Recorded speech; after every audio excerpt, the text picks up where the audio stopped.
My name is Councillor Pounds and I'm the chair of this committee. I'd like to welcome you all to Cambridge City Council's Environment and Community Scrutiny Committee meeting taking place today at 5:30 p.m. It's the 30th of June 2022. The other members of this committee are Councillors Carling, Vice Chair, Copley, Divkovic, Houck, Holloway, Payne and Swift. Councillor Sarah Bagent is here with us tonight as an alternative to Councillor Sweeney, who's sadly unwell. We're also joined by the Executive Councillor for Equalities, Anti-Poverty and Wellbeing, who is Councillor Healy, and the Executive Councillor for Open Spaces, Food Justice and Community. Apologies, Chair. Apologies for lateness from Councillor Healy. She's on her way. Oh, thank you. Thank you very much, Councillor Collis. Executive Councillor for Open Spaces, Food Justice and Community Development, which is Councillor Collis. After each agenda item, and we've had our debate, and the Scrutiny Committee has considered, it is the responsibility of the Executive Councillor to make the former decision. The officers permanently present tonight with us are Jane Wilson and our committee manager and producer, Gary Clift. Thank you very much for joining us. Other officers and public speakers will join us through the course of the evening, and I'll introduce them for the relevant agenda item. You can find copies of the agenda on the City Council's website under Committee Meetings, Minutes and Agendas. Please try and refer to the specific paragraph or page number for the and paragraph or plan. Will help and speed up the process. And can I remind everybody present of the importance of using your microphone at all times when speaking. Please speak close to and clearly into the microphone and ensure you've switched off or silenced any other devices so they don't interrupt the proceedings. When you're invited to address the meeting, please make sure your microphone is switched on. When you finish your addressing, please turn it off. Speak slowly and clearly, and please do not talk over or interrupt anyone. If anyone has any problems hearing me, please alert me by raising your hand or advising a council officer. Can I just also remind all the members present that everything on your desk can be seen, including your laptop screen and possibly your mobile phone.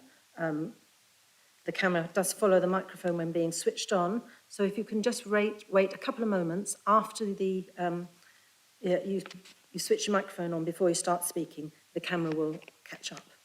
Please raise your hand if you wish to speak.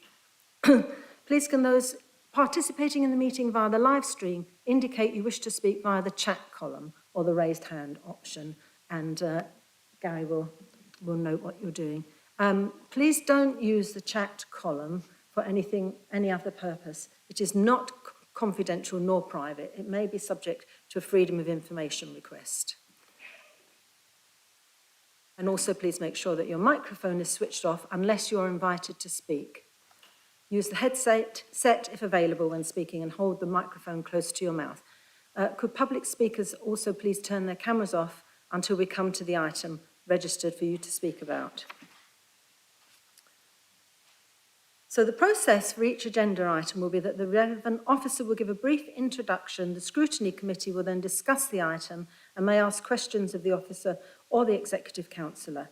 At the end of the deliberation, I will ask the committee to vote by a show of hands on the officer's recommendation. In the event of a tied vote, I will have casting vote as chair. And at this stage, the Executive Councillor will be asked to make her decision. If the view of the Executive Councillor differs from the view of the Scrutiny Committee, the decision will be deferred to the leader of the council, and only those present in the chamber can vote or propose or second recommendations. And for the comfort of everyone, I will call short breaks during the proceedings. And if you require a break, please indicate to me, and I'll halt the proceedings at the next convenient opportunity. Now, moving on to agenda item 2, please could councillors declare if they have any declaration of interest and identify which application their declaration relates to. Do we have any?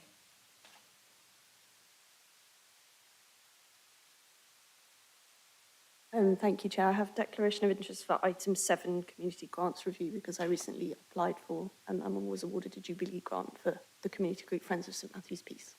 Thank you, Councillor Copley. Any other declarations of interest?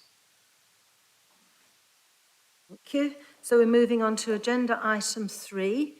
The minutes of the 27th of January and 24th of March meetings have been submitted to this meeting for approval.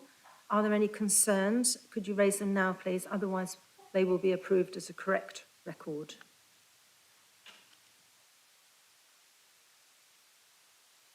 Everybody happy with the minutes?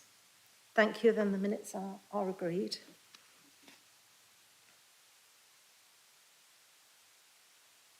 To agenda item 4, which is public questions. I will allocate 30 minutes in total for public questions this evening, as we have a very full agenda. Public speakers, after 30 minutes, you will be given a written response to your question. You have 3 minutes to speak and an additional 2 minutes for follow-up questions. Our committee manager will advise you when you reach 3 minutes.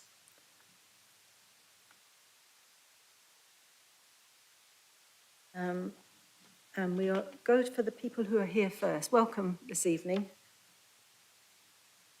After you've addressed your question, you are very welcome to stay for the rest of the meeting, but you do not have to.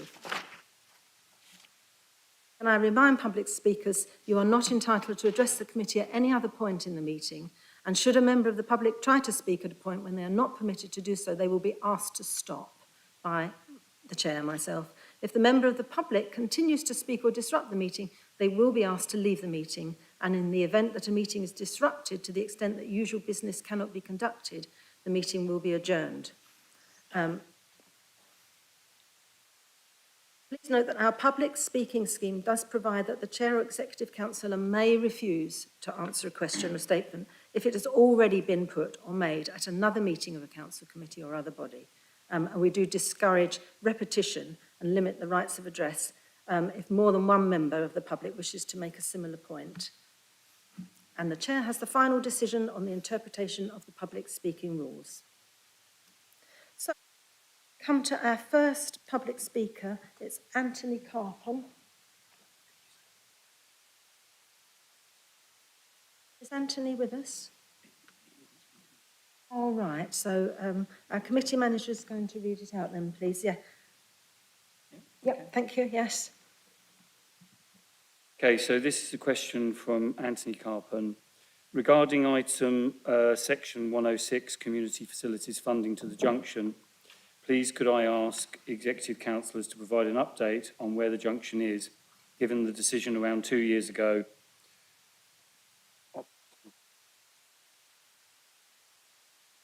Ask the executive councillor to respond. Absolutely, yes, and thank you to Anthony for his question.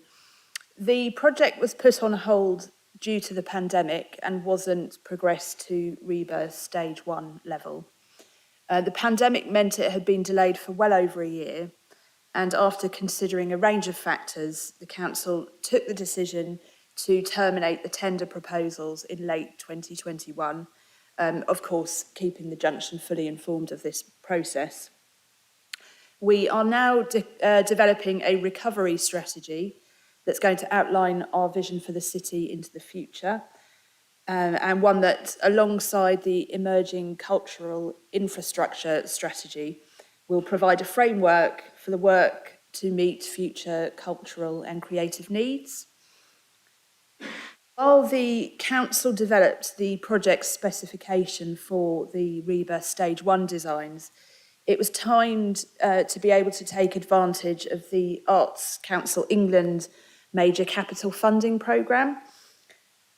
Although there was never guaranteed funding to deliver the project, unfortunately this funding stream is now no longer open, as ACE resources have had to be diverted to meet pandemic-related requirements set out by the Arts Council. As things stand, it seems unlikely that future ACE project funds will have available a similar scale of capital investment. As a council, post-pandemic financial constraints, together with the changes in support from central government, mean that we have to review the services we provide and the activities we support. We will continue to work with the junction. They're a key stakeholder in the city to help shape our wider city centre recovery strategy, especially when it comes to the needs in the cultural and creative sector, locations and development opportunities. We're still keen to support the potential for additional development of the Cambridge Junction, continue to work closely with the board, keeping them informed of any opportunities that arise where we can support future redevelopment. Item 9 today, the investment of local 106 community funds that's proposed in that report. I think that's a really good example of that continued relationship to provide, together with partners like the Junction, a wider range of public facilities for all our communities. Thank you. Thank you very much, Councillor Collis. There's no follow-up questions there? No follow-up question. So we're going to move to the next questions. And now the next two questions are actually very similar. So if you're happy, I would like to ask Martin to Lucas Smith, if you would like to ask your question first, and then Councillor Copley, if you'd like to ask anything extra that you wanted afterwards, and then we'll find a response. Can you hear me okay? Yeah, that's on. Martin Lucas Smith, resident of York Street. Sorry. During the Planning Committee meeting on 14th of June, it was revealed that the council has signed a 5-year contract with the operators of the observation wheel that's now on Parker's Piece. The sighting of a wheel for almost half a year for each of 5 years cannot in any sense be considered temporary. There's a clear public policy question here as to whether green spaces, so valued by many, especially following the pandemic, should have a long-term distracting metal structures added to what are formally designated as open space. At the Planning Committee, the applicant said somewhat implausibly, in my view, that they had as many as 70,000 fares.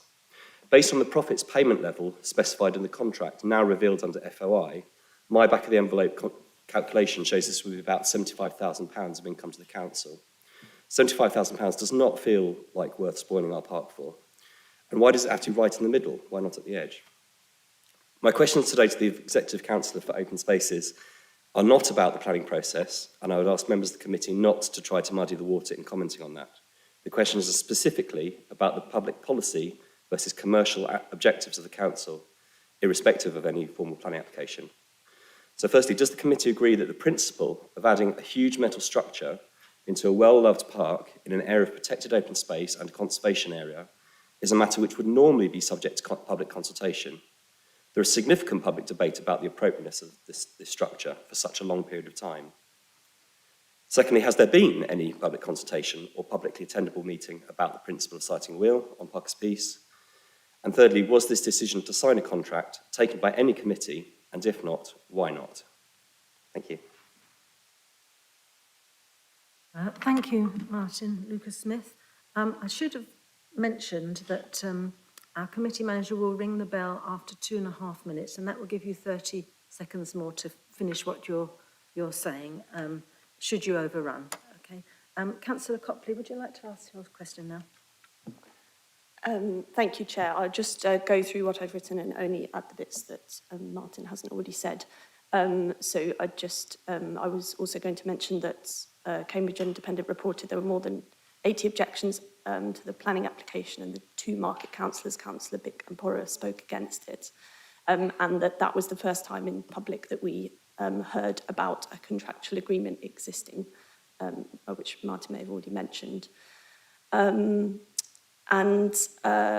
So in addition, ward councillors were consulted on the observation wheel in 2020, December 2020, and the email specified the duration of the wheel being proposed as follows. In that email from December 2020, we have had an offer of an observation wheel visit in 2021 for a few months. And so beyond that email, I haven't seen any evidence that ward councillors or residents of Cambridge were consulted on what was essentially privatising part of Parker's Piece for much of the year for 5 consecutive years. My kind of personal opinion, which I was reminded of just cycling past it now, and was that it's an extremely large, imposing structure of a huge height and scale for the piece. But kind of irrespective of my opinion on it, the question is very similar to Martin's, which is about the lack of public consultation. It's a very similar question, which is why did the council think it was justified to go ahead and sign a contract without, as far as I'm aware, any form of consultation with residents about whether they would wish this to be the case. As Martin specified, this isn't about the planning process, which is about whether this fits with the Cambridge local plan. Similar to Martin's question, I would suggest that this decision should have been scrutinised at a committee like this one, Environment and Community Scrutiny Committee. And finally, may I clarify if the ward market councillors were consulted ahead of the contract being signed and beyond the email I said, which specified the wheel's duration for a few months, subject to planning permission, as we've mentioned. Thank you. Hopefully that made sense. Thank you, Councillor Copley. If you would like to respond, please, Councillor Collis. Thank you, Chair. Yes. I'm going to answer this by outlining the steps in the decision-making process. That's what we've been asked to do. And I think that's at the heart of the question. I'm not going to get into semantics or into personal opinion. I may, if that's okay, call on the relevant officers for clarification of details, perhaps if we have follow-up questions. So the use of parks and open spaces for opportunities to generate income was approved in the 2020-21 budget setting round, item II 4574, I think it was. So it actually was approved after scrutiny. It was scrutinised in full council. That was a public meeting. This was the context within which the Executive Councillor for Planning Policy and Open Spaces at the time took the decision to enter into an agreement for the wheel. I can confirm that she used the delegated authority to make such decisions. This was the process. Section 2 of the Constitution at the time set out the decisions of the Executive Councillor for Planning Policy and Open Space. This portfolio had priorities, of which open space was one. Section 9 of the Constitution details the scheme of delegation to council officers. The granting of licences over council's land is a delegated property matter. So the Head of Environmental Services has the management of nature reserves, commons, parks, open spaces and amenity areas delegated to them. And that includes the granting and refusing of applications for the use of those areas. We did, as Councillor Copley mentioned, seek the views of ward councillors on the observation wheel on the 21st of December 2020, explaining to them that the wheel would need planning permission. As of the 17th of January 2021, we had received no objections from ward councillors. The Executive Councillor at the time approved the principle of an agreement for the observation wheel on the 19th of March 2021 on the basis that the licence holder is responsible for all permissions and consents, including a planning application. The Executive Councillor consulted with her political group and considered the following in her decision. The wheel creates a feature to encourage footfall. It creates a feature to encourage use of the city centre and its businesses. It helps the council achieve an income. It has a small carbon footprint. It has a small physical footprint and is a 16-week visit per year. She also considered that ward councillors had been consulted and given feedback on a one-year offer indicating no objection. This position allowed the opportunity to review the wheel in situ before a further planning application. She also considered that the agreement stipulates what is permitted, that is to avoid additional items. The agreement requires a planning application, and if this is unsuccessful, then the liability is the owner's, not the council, so no financial risk in that to the council. Also that the applicant had prepared a thorough planning statement to support their application and accepted that there are risks. So the council did consult ward councillors. It did not and has not tried to avoid scrutiny of this decision. As I said, it was debated as a budget item at full council in February 2021. And most importantly, the decision has, at every step of the process, followed the council's constitution. Thank you. Thank you very much, Councillor Collis. Do you have a follow-up question? I think what you said is that the only public scrutiny that took place was an obscure reference buried in a long document covering a wide range of other things. I think you've also said that the contract was signed for 5 years, despite only a trial year being approved by the local councillors, if I'm right. So I'm wondering about that. But I really don't think that's answered my question about whether public consultation would normally take place for something of this nature.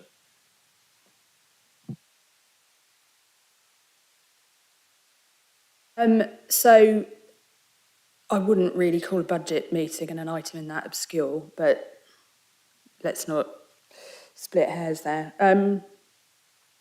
On the contracts, I think I am going to defer to the relevant officer because they will have the details of that. Thank you, Chair. You have the relevant officer? Yeah, Alistair Wilson. Alistair Wilson, if you would be kind enough to answer that question, thank you. Yes, so ordinarily where we have what are called land hire agreements, we have an application for the use of an open space for a temporary period. We would consult ward councils and ask for feedback in respect to the proposal. Once we've had that subject, the matter back and had some consideration, we then make a recommendation to the Executive Council as to whether or not they will permit the activity. After they have made their decision, we then notified ward councils of the intention to use the space for the purposes set out from the application. So in respect of the wheel, we did consult, we took back the feedback and we used the feedback to make a recommendation to the Executive Council, and from that position she then entered into a contract to service the wheel on Parker Space. Thank you very much, Alistair. Councillor Copley, did you have a follow-up? Thank you, Chair. I just would like to clarify again that the ward councillors were not asked a question that matched with what the contract was signed. So ward councillors were asked for a few months. It didn't specify the number. They didn't object, but that isn't agreement for the 5-year process that followed, is one point I'd like to say. My second concern is if we look at the process as a whole, agreeing in a budget setting round that we can raise council funds through the use of park and open spaces is one thing, but that could cover a whole wide range of things. So if we accept that that's kind of good practice, or we're happy with that as a council, it could allow all kinds of things to happen on public land. And so I put it to the meeting, that best practice would be consultation with residents before major decisions like this are made. Consultation with ward councillors happens. That is very specific to what the event is. And anyone that's ever objected to a planning application or has been on a planning committee will know that planning committee is not there to answer the question, is this what residents want or what is right necessarily for residents of Cambridge? It's answering the question, does this fit with local planning law, which is an entirely different question and based on what the local plan is. I accept there's nothing we can do to change this decision now, but I ask the Executive Councillor not to allow open spaces to have their use changed like this in the future, and let's engagement at every step of the process with all the implications of what it is. Thank you. Thank you, Councillor Copley. Did you want to respond, Councillor Collis? So on the use of open spaces, any application would be considered on its own merit. So I I can't comment on on future applications when I don't know what they are. I am going to defer to Alistair Wilson on the issue of consulting ward councillors on the contract signing, because he will have the details of that. Thank you. Alistair, if you would like to comment on that for us, please. Yep. Okay, yep. So in terms of the wheel itself, it is actually a concession. It's not dissimilar in nature to a kiosk, for instance, or not dissimilar to a punt station, or land that we lease to other people for the purposes of recreation. We don't consult in these scenarios because these are delegated decisions as set out in the Constitution. And as was said in the answer to the first question, they followed the due process that's set out in our rules, standing orders. I don't think I have anything more to add other than the commercial licence to which we have got delegated authority to enter into. Thank you very much for that response.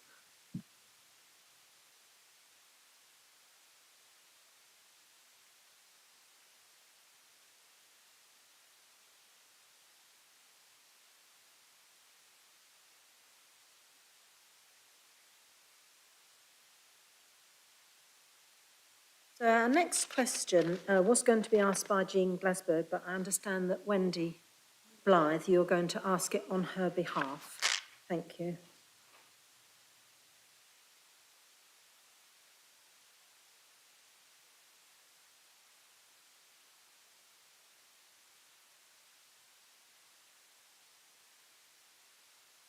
Just checking, can you all hear me? Thank you. So I'm speaking for Jean Glasberg, who was going to be speaking on behalf of Friends the Cam and on behalf of FECRA. So I'm speaking again on behalf of both the Federation of Cambridge Residents Association, FECRA, and Friends the River Cam regarding the recommendation to allocate up to a further £150,000 to the river project, in addition to the £120,000 already spent. The focus on what would be a visitor attraction seems misguided, and the concerns we raised at that meeting were about the environmental impact the proposed work would have on Sheep's Green, where the river and view are loved by many residents and visitors and do not need enhancing. At the meeting, it was stated that public art is particularly important for people from disadvantaged communities. Yet this project is planned for what is already the most privileged part of the city.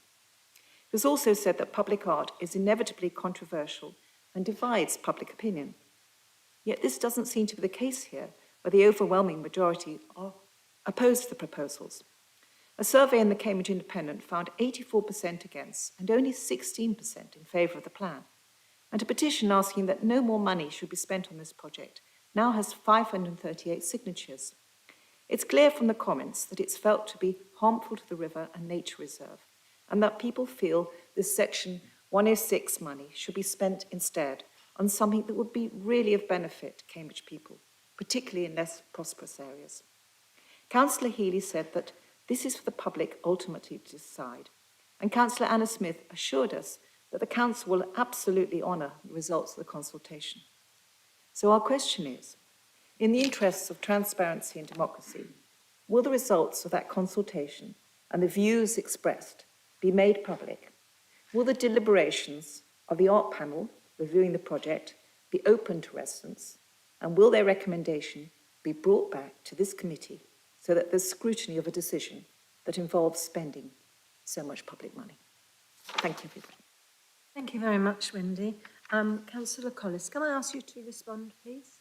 Yes, thank you, Chair, and thank you to Wendy and to Jean for the question.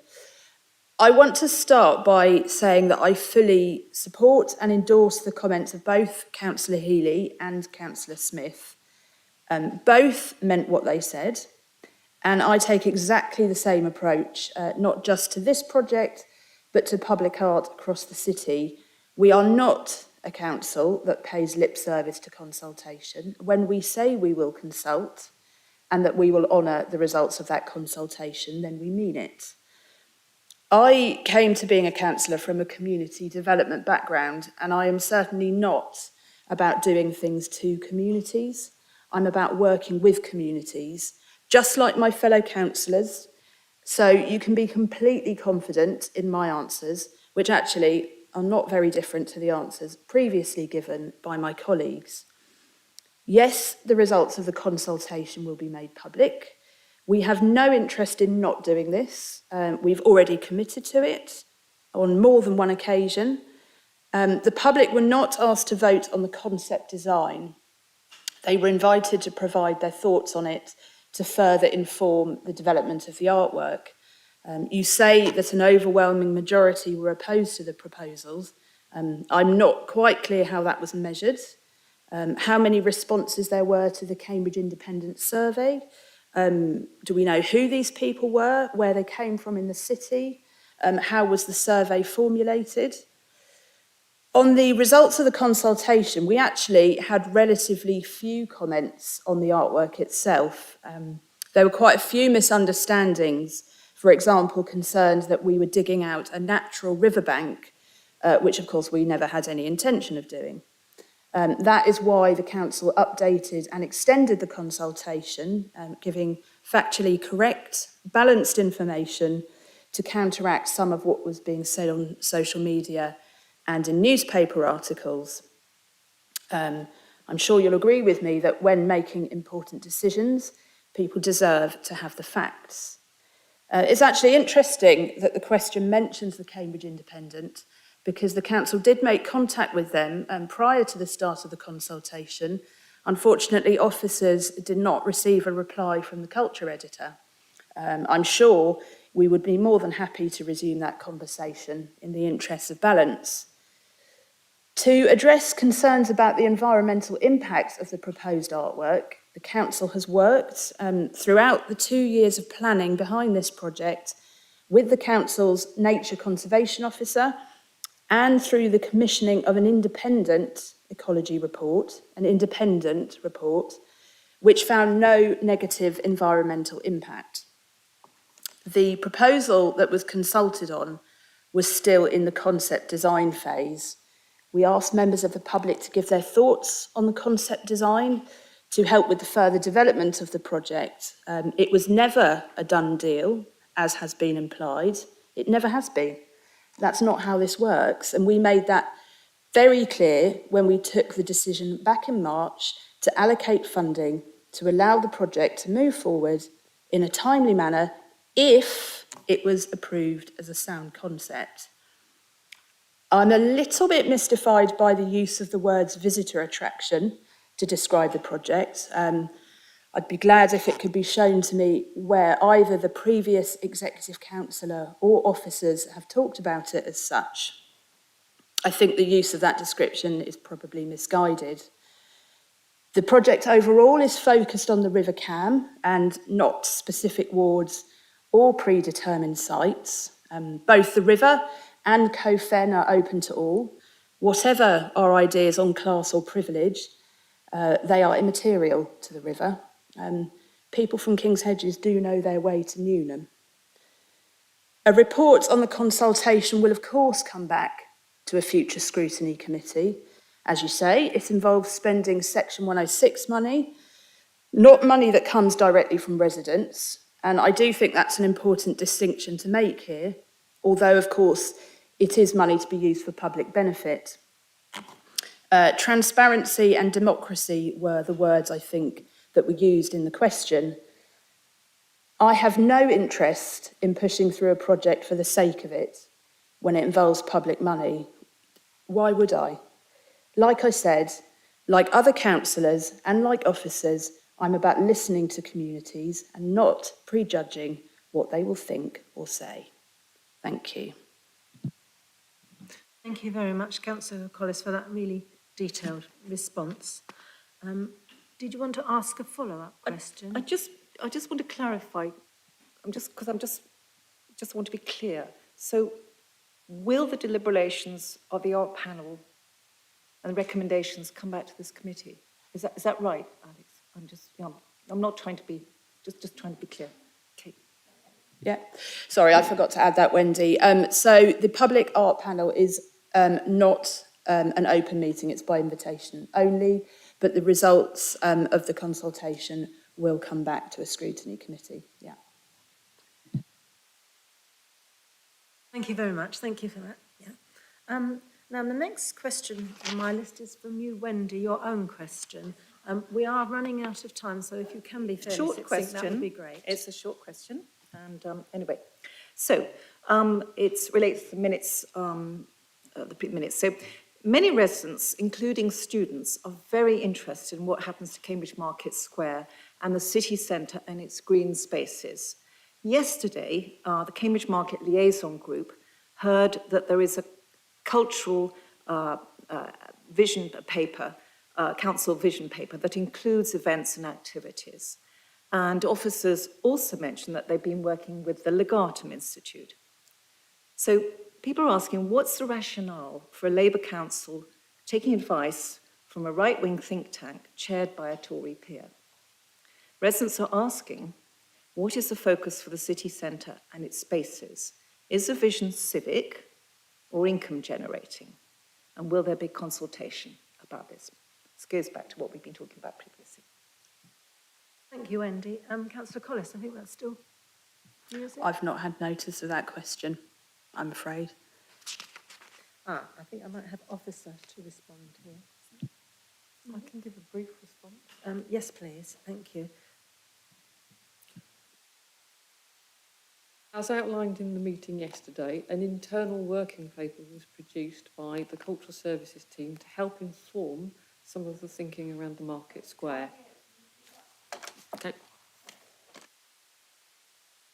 As discussed at the Market Square Liaison Group meeting yesterday, an internal working paper was prepared by the Cultural Services team to help inform the Market Square work. And the output from that paper was included in the report that went to committee. That is not a vision paper, it was quite simply an exercise that our officers carry out on a regular basis to assess, for example, whether a space is an appropriate space and what kind of events can be put on it. It's the team that runs, for example, music in the parks, so they are used to looking at any kind of space and assessing what is appropriate and deliverable for a particular kind of space. And that was the work that they carried out. It wasn't a vision for culture in the city. It was a simple working paper to inform thinking around the Market Square. The mention that was made of the Legatum Institute, I can clarify we are not working with the Legatum Institute. There was a document that was produced by the Legatum Institute that had some relevant information within it, but we are not working with them, and we have never worked with the Legatum Institute. Thank you very much for that response. Did you have a quick follow-up? Yes, I have a follow-up question, and it relates to similar issues. The Times reported on 10th of June that senior MPs are trying to ban controversial Chinese institutions from operating on university campuses amid concerns that they are strangling free speech in Britain. Reports stated that Confucius institutes have the stated aim of promoting Chinese culture but are accused of being propaganda arms of Beijing. The Cambridge China Centre says on its website that it is working with our strategic partner at the Confucius Institute for Business London. Is the Cambridge China Centre, which is developing a cookery school on Cambridge Market Square and which is described as a strategic partner of Cambridge BID, also working on the plans for Cambridge Market and the vision for the city?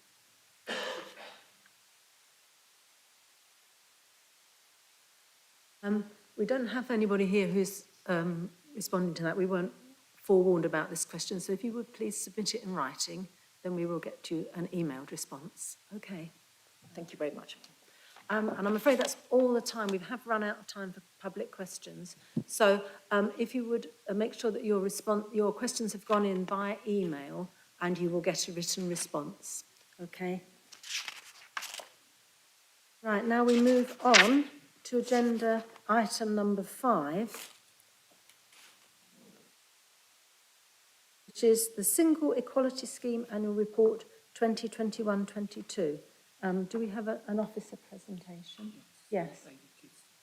David Kiston, if you'd like to join us. Thank you very much. Thank you, Chair.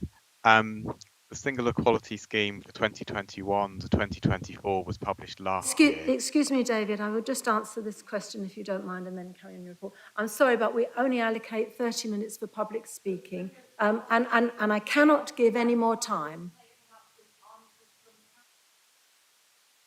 Well, I apologise, but that is our democratic rules and I cannot move from that because we have a large agenda. So, my discretion is that we should not still be here at 11 o'clock tonight, and we have a large amount of business that is very important. Yes, but I'm not able to. So, if you would please submit them in writing, and then you will get a written response. Thank you.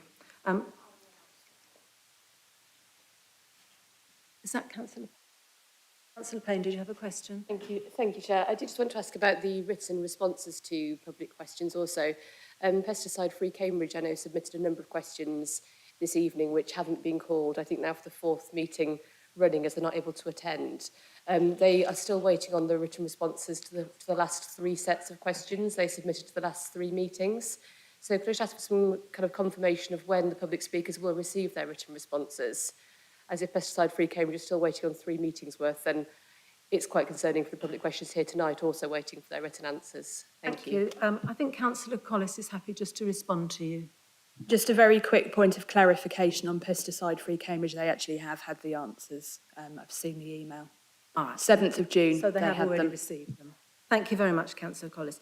Right, now we're proceeding to agenda item 5. Thank you, David. Apologies for the interruption. Thank you, Chair. The Single Equality Scheme for 2021 to 2024 was published last year, and it sets out how the Council is meeting the public sector equality duty. The report to the committee provides an update on actions delivered during 2021-22 in Appendix 8A to the report. And also I wanted to highlight that the Single Equality Scheme is a living document and we keep it updated. So there are several additional actions for 2022-23, which are identified at 3.5 in the covering report. I'm happy to take any questions that members of the committee may have on this particular item.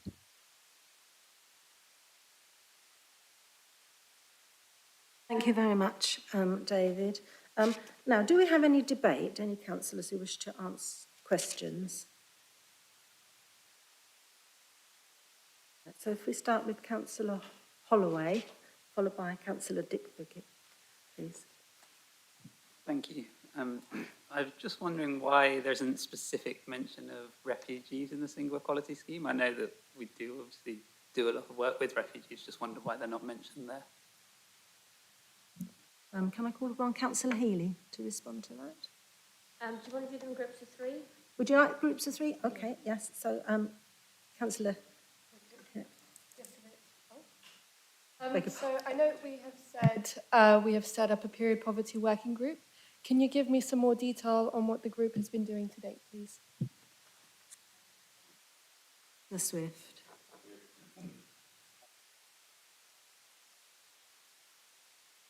Can you hear me okay? Yeah. I'd like some further information on the impact of the digital first model.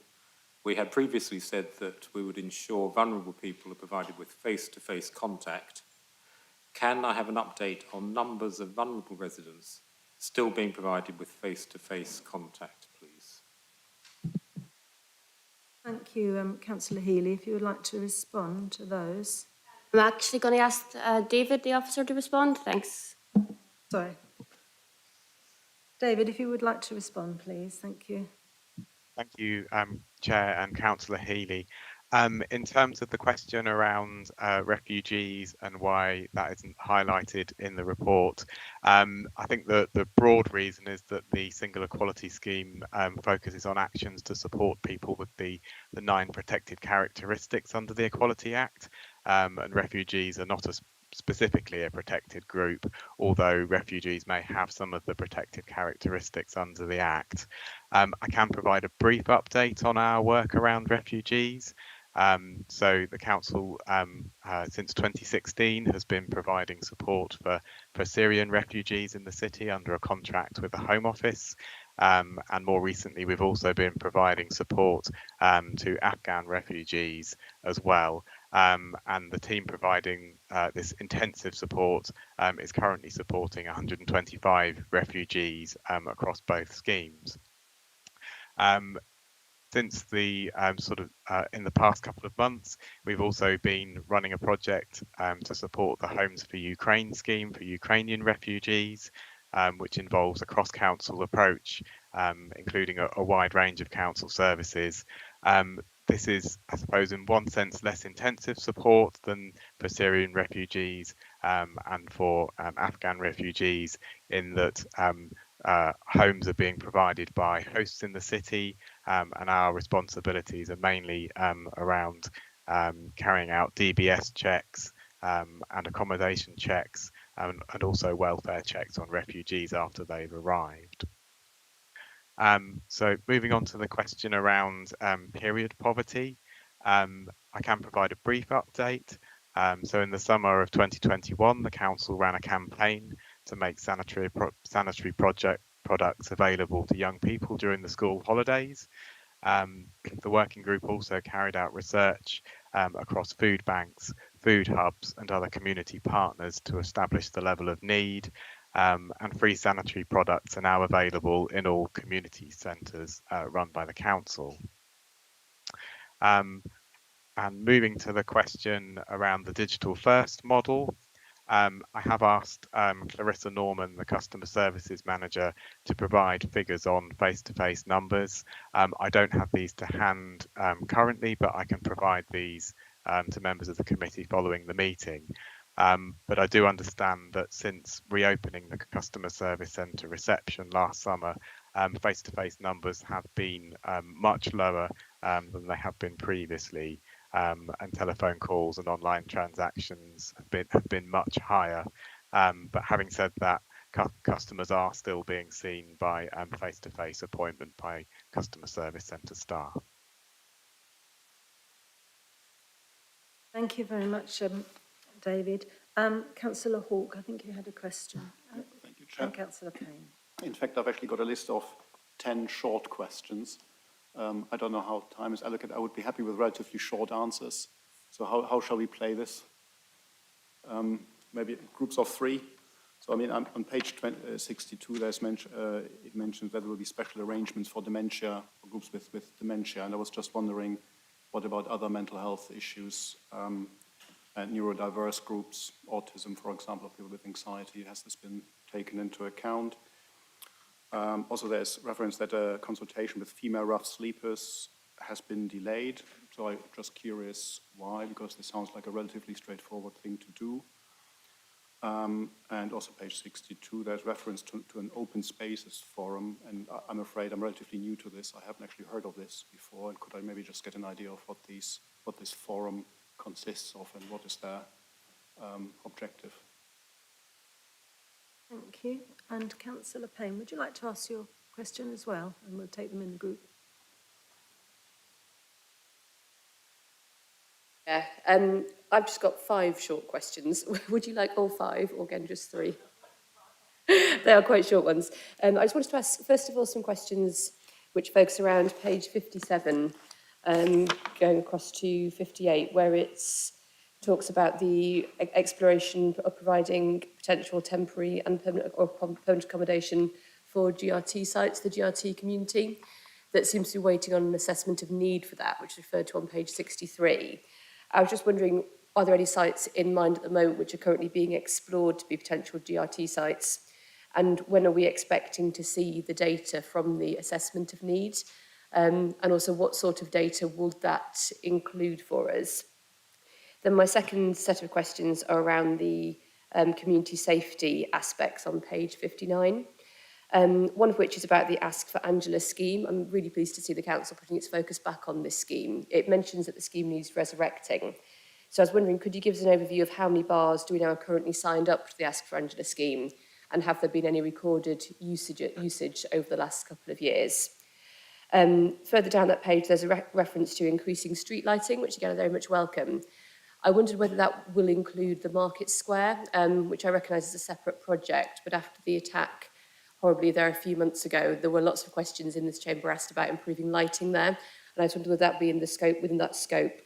And then finally on page 57, around the wheelchair accessible taxis, I just wondered how many taxis are currently wheelchair accessible, and what is the plan for increasing the number of those and how achievable is that? Thank you very much. Thank you very much. And I would also just like to ask a question myself, actually, which is to do with the report mentioning a consultation on the female rough sleepers. And I just would quite like to know where we're at on that one as well, please. Are you okay to respond to those, David? And if it's too many questions, I can easily go back and ask councillors to say, repeat what they've asked for. Thank you, Chair. I've done my best to note down the questions, so I'll try and respond to each of them as best I can. There will be some that I'm not familiar with all the details, so I may need to follow up with lead officers outside of the meeting. I'll try and give brief responses to each given the numbers of questions. So on the dementia awareness training, yes, the answer is we have had separate mental health awareness training for staff, and we can look at whether that should include training around other kind of neurodiverse groups. In terms of the consultation on female rough sleepers, I think there has been some analysis done based on winter accommodation provision over the winter, but I think it's around capacity within the housing advice team, but I have asked for clarification from the housing advice manager, and I can provide more information hopefully outside of the committee meeting. I think I'll have to do the same in terms of the Open Spaces Forum. I'm afraid that's not a forum that I'm familiar with or have the detail of. In terms of the Gypsy and Traveller accommodation needs assessment, I think I should stress that this is research that's being managed by South Cambridgeshire District Council, and it covers a wide geographical sort of sub-region, including Cambridgeshire, Peterborough, Kings Lynn and West Norfolk and West Suffolk. So Cambridge is one part of the study. It also has a sort of very broad focus that does include gypsies and travellers, but also other groups. And I think that the update in the report is obviously quite brief. But having spoken to the council's lead officer, I think what we're trying to do is better understand the detailed evidence and methodology behind the work that the consultants have done to date, because the data and findings need to be very robust, as the evidence will need to withstand scrutiny at local plan inquiries in all the local authorities. So I think I should stress that it's a piece of research at this stage, so I'm not aware of there being specific sites identified at the moment, and currently the local authorities are working with the consultants on the detail of the report, so I'm afraid that there isn't a sort of target date for the publication of the report as yet. In terms of the question around street lighting, I think the action in the single equality scheme, if I'm right, refers to work that our estates and facilities team are doing to improve street lighting on council housing land, so not the Market Square. So I'm afraid I'm not able to answer that question in relation to the Market Square. And in terms of the Ask for Angela scheme and wheelchair accessible taxis, I think I'll have to follow up with our environmental health team on those particular questions. Thank you very much, David. Thank you for that. Councillor Healy. Yeah, just going to come in on a couple of additional things. David's covered most of it, but I just want to come back on the mental health. Clearly, we're not the lead authority on this. It's the County Council, which leads on health and mental health.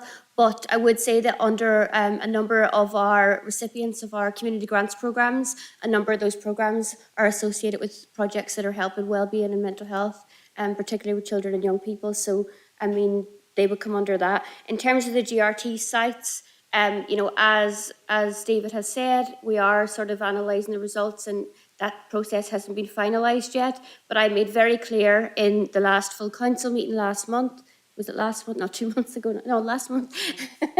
I made it very clear, you know, it is a top priority for us to bring a site for our, once the identified need has been identified, and to work on a cross-party basis. We will be setting up a cross-party group on that.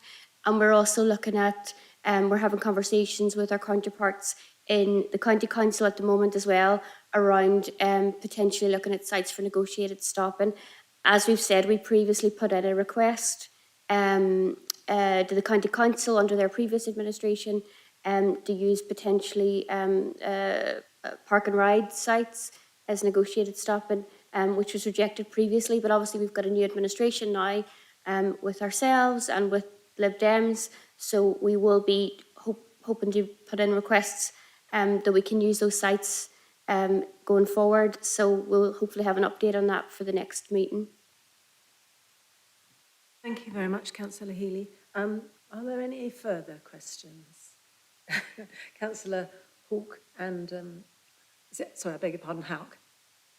Sorry, and Councillor Copley. Thank you, Chair. I mean, I just have actually two more, one question, one comment. On page 83 about the recruitment statistics. So I think it's important not just to look at the absolute number of minority applications from minority groups or disadvantaged group, but actually at the ratio of applicants to actually offer jobs in the end, to see how much is sort of happening on the, you know, on the way from the application to the actual selection at the end. And I think everybody here agrees. I would just like to make this as a comment that it's really important to get the low-income family tracker up to speed, especially with the cost of living crisis that's only getting worse. I think it's important to make sure it works and it's updated regularly and always up to date. Thank you, Chair.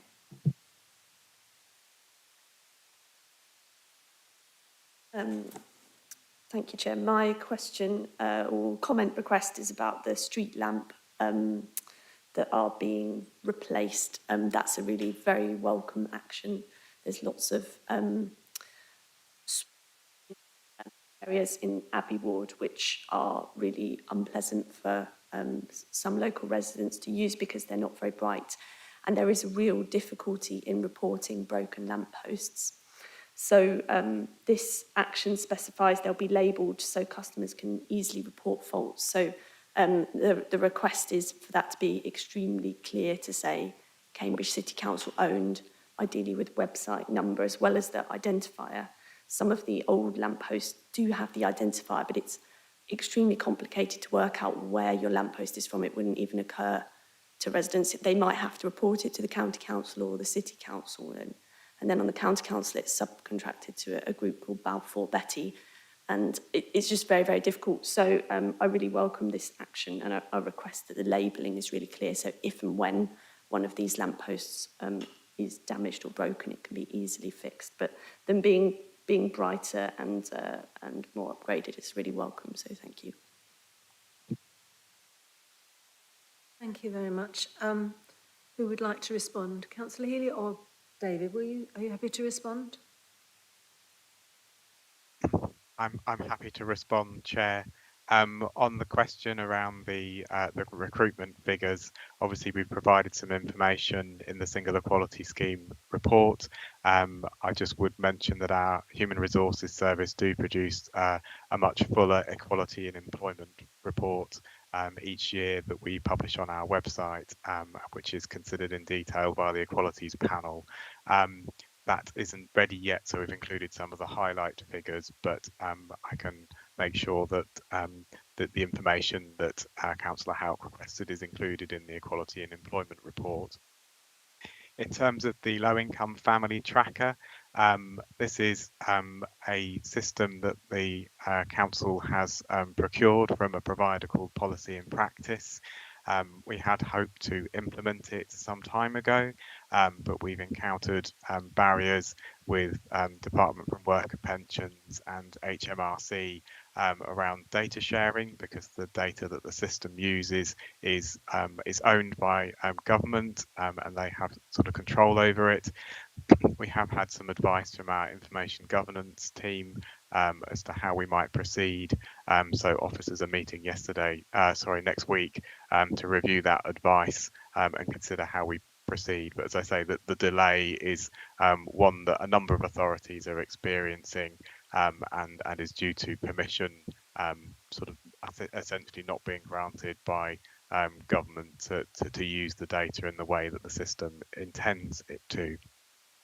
In terms of the street lights, I just would like to clarify that this action is around street lights that are on council sort of housing estates rather than the main street lights that are managed by the county council. But I can feed back Councillor Copley's support for the scheme, but also the point around making sure that, the lamps are clearly identified and labelled, so that people can report faults through to the City Council.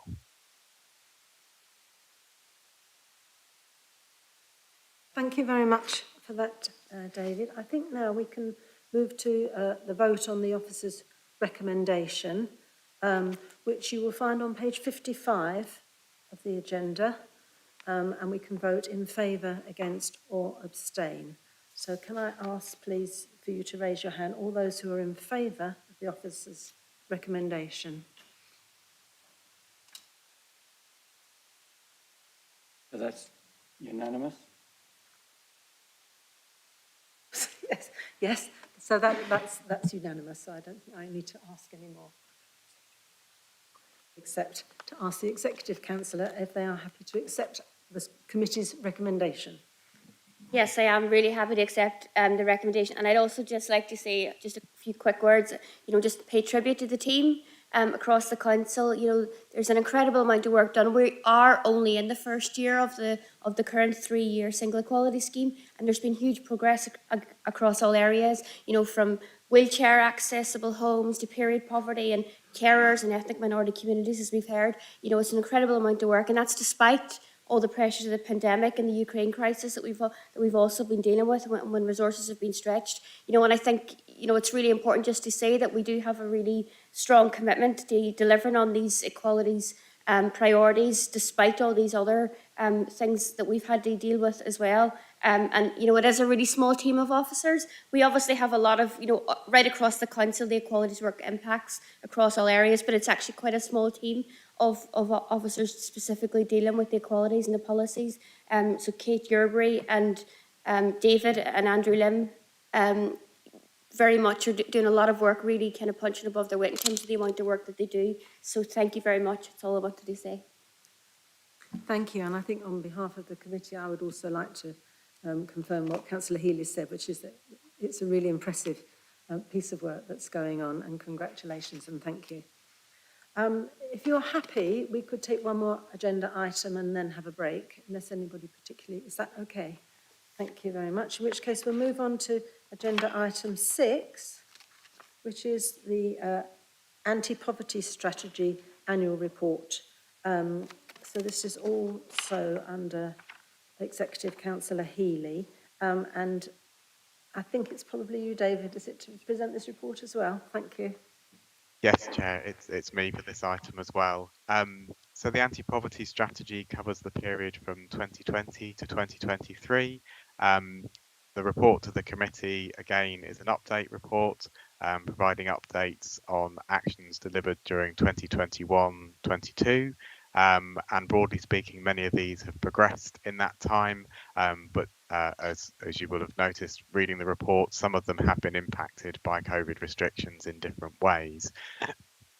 I just wanted to mention that there is a recommendation in the report to extend the strategy from the end of the strategy from March 2023 to March 2024, and this is to allow officers to focus on addressing the cost of living crisis, but also work around supporting Ukrainian refugees and the ongoing COVID recovery. So that's all I wanted to say by way of introduction, and I'm happy to take questions from members of the committee. Thank you very much. We'll move on to the debate. So we have Councillor Carling, Councillor Holloway and Councillor Bajan. Thank you very much, Chair. I'm just kind of wondering how we plan to engage with residents on the development of the new anti-poverty strategy. I'd like to ask, what are we doing specifically to address the cost of living crisis this winter over and above our pre-existing anti-poverty strategy? Noted the mention of the socio-economic duty in the report, so I just wanted to ask whether we are introducing a socio-economic duty as a council. Would you like to take those three, David? Yes, thank you, Chair. So in terms of the consultation, we will be developing a consultation plan for the new anti-poverty strategy. And I suppose I want to mention the approach that we've taken in the past has included surveys on the broad focus of the strategy, but we have also done a lot of kind of direct consultation with communities, and I'd envisage us doing this in future. We've tended to go through sort of trusted intermediaries, communities groups such as Abbey People and North Cambridge Community Partnership, and we've arranged sort of one-to-one discussions with residents, workshops and drop-in sessions. So that's how I would envisage the engagement sort of taking place for the new strategy. But as I say, we'll need to develop the consultation plan more fully as the work progresses. In terms of the question around the council's work in response to the cost of living crisis, I think it is worth mentioning that there's a range of existing income maximisation activity highlighted in the anti-poverty strategy, which will help support residents who are struggling with the cost of living. So things like the council's council tax reduction scheme, discretionary housing payments, and the council's ongoing living wage campaign. But in terms of the additional work, we've convened a meeting of both council staff and partners to identify existing support and identify gaps, which met yesterday. And there are a range of new initiatives which I would highlight. So in the committee report, we've identified the £179,000 of funding that we've secured from the CCG for the Heating and Health project, which is looking at solutions to health problems resulted from poorly heated homes. Our Revenues and Benefits Service has been doing a lot of work to administer the government's £150 energy rebate scheme. We're working with Peterborough Environment City Trust, using funding from UK Power Networks to provide people with energy advice. And our comms team has also working on producing a single web page, which will bring together all the support that the council is providing on one page, but also signpost residents to other resources that partners are providing. There is a lot of information, for example, on the CAB website, which we would be signposting residents to. So hopefully that gives an indication of some of the things that we're doing to address the cost of living crisis. But as I say, it's a developing response from the council at the moment. In terms of the socio-economic duty, as set out in the report, this was something established as part of the Equality Act, but not enacted into law. So we're not proposing as a council to introduce a socio-economic duty. But as I've set out in the report, we are doing many of the things already required that would be required if the socio-economic duty was law. So taking a range of steps to embed this in decision making. And I think having reflected as an officer group, one of the key things that we would do additionally is to update our equality impact assessment forms to require officers to consider socio-economic impacts as part of projects. We do this at the moment, but there will be a much more explicit focus on this, and we will include that in training for officers on equality impact assessments. Thank you, Chair. Oh, thank you very much for that response, David. I think Councillor Hawke had a question, and Councillor Swift. Thank you, Chair. And Councillor Copley here. I've got a couple of big picture questions here. So I'm just curious about more information about what we know about the social structure or fabric of Cambridge. I mean, to put it bluntly, are we an unequal city because our poor are very poor, because our rich are very rich? And because this may determine on where we will look for solutions, to tackle this inequality. And similarly, I mean, what do we know about the trajectory of different percentiles, in the I mean, do we, for example, have a poor population that has always been, for generations, been poor, or do people who come here, are there already lots of people who come here poor, or do people come here rich and become poor?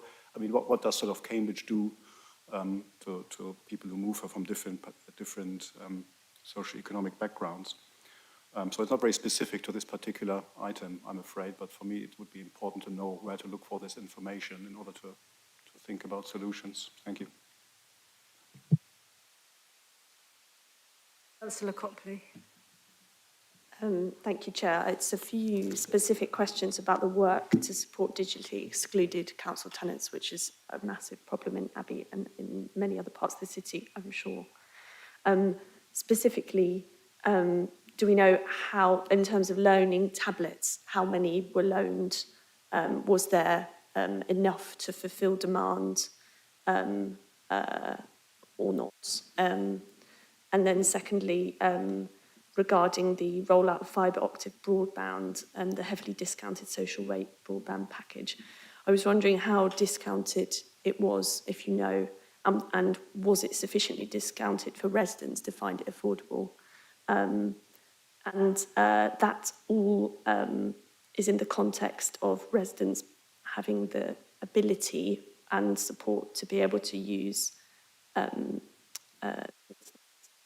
Were there other actions to support residents who are not able to use the internet through lack of experience or skills separate? Thank you. And Councillor Swift. Thank you. My question is about food justice. Picking up on our work on the cost of living crisis, what specifically are we doing to address food poverty, please? Thank you very much. Are you happy to answer that, David? Yes, thank you, Chair. So in response to Councillor Hauck's broad question around poverty, I think it's fair to say that yes, Cambridge was identified by the Centre for Cities several years ago as the most unequal city in the UK. But having looked closely at the data, I think, as Councillor Hauck says, that largely reflects the fact that we do have a proportion of the population who are living in poverty in the city, but also we have a very wide income span and a significant proportion of the population with household incomes of £100,000 or more. So that it's the income range that is reflected in inequality rather than necessarily the concentration of people in poverty. So there are other cities in the UK that have much narrower income range and a greater number or a greater proportion of people in poverty. But nonetheless, in terms of who is in poverty, I think it's probably fair to say that there are households experiencing intergenerational poverty, so where people have been in poverty for generations, but then also there are people who are tipped over into financial crisis as a result of external circumstances, and we saw that a lot through the COVID pandemic. And I think also the rising cost of living is having an impact on people in the city, and that's evidenced by increasing numbers of people seeking support from food banks and food hubs in the city. In terms of Councillor Copley's questions on digital inclusion, so there has been quite a lot of provision for tablets and laptops, both for council tenants through our own scheme, but also We have provided significant grant funding during the pandemic to Cambridge Online to recondition and provide digital devices to households that need them. But I think it's fair to say that the demand does often outstrip the supply that the council is able to meet, and the voluntary sector indeed. In terms of the discounted broadband, I can't tell you exactly what the tariffs were, but my recollection is that they were very heavily discounted to the point where they would be affordable for residents on low incomes and council tenants.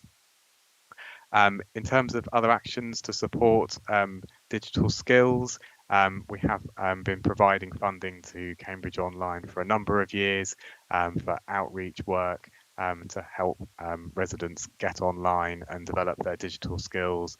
Some of that work was in abeyance during the pandemic when they were very much more focused on getting digital devices out to households in need, but that work has started again as COVID restrictions have eased. In terms of food poverty, as I said, the figures we have suggest that the numbers of people seeking support from food banks is increasing. The City Council has provided £75,000 worth of funding to food projects across the city this year, including to the food hubs. And the council is also funding the Food Poverty Alliance, which brings together Cambridge Sustainable Food, the Food Bank and the food hubs. And I also wanted to mention that the review of community services, which is on the agenda for later in this meeting, will bring about an increase in community development resource to support community-led initiatives such as the food hubs and work to address food poverty. Thank you, Chair. Thank you very much, David. Are there any more questions? Oh, Councillor Payne, and I think that's our last question. Yep. Thank you very much, Chair, and thank you, David, for really helpful, detailed answers. I've just got 3 quick questions. One is the item which sort of goes from page 89 to page 90 of the funding from the CCG for a heat and health project. Can I ask whether does that apply to private residents in private homes, or is that aimed at council housing?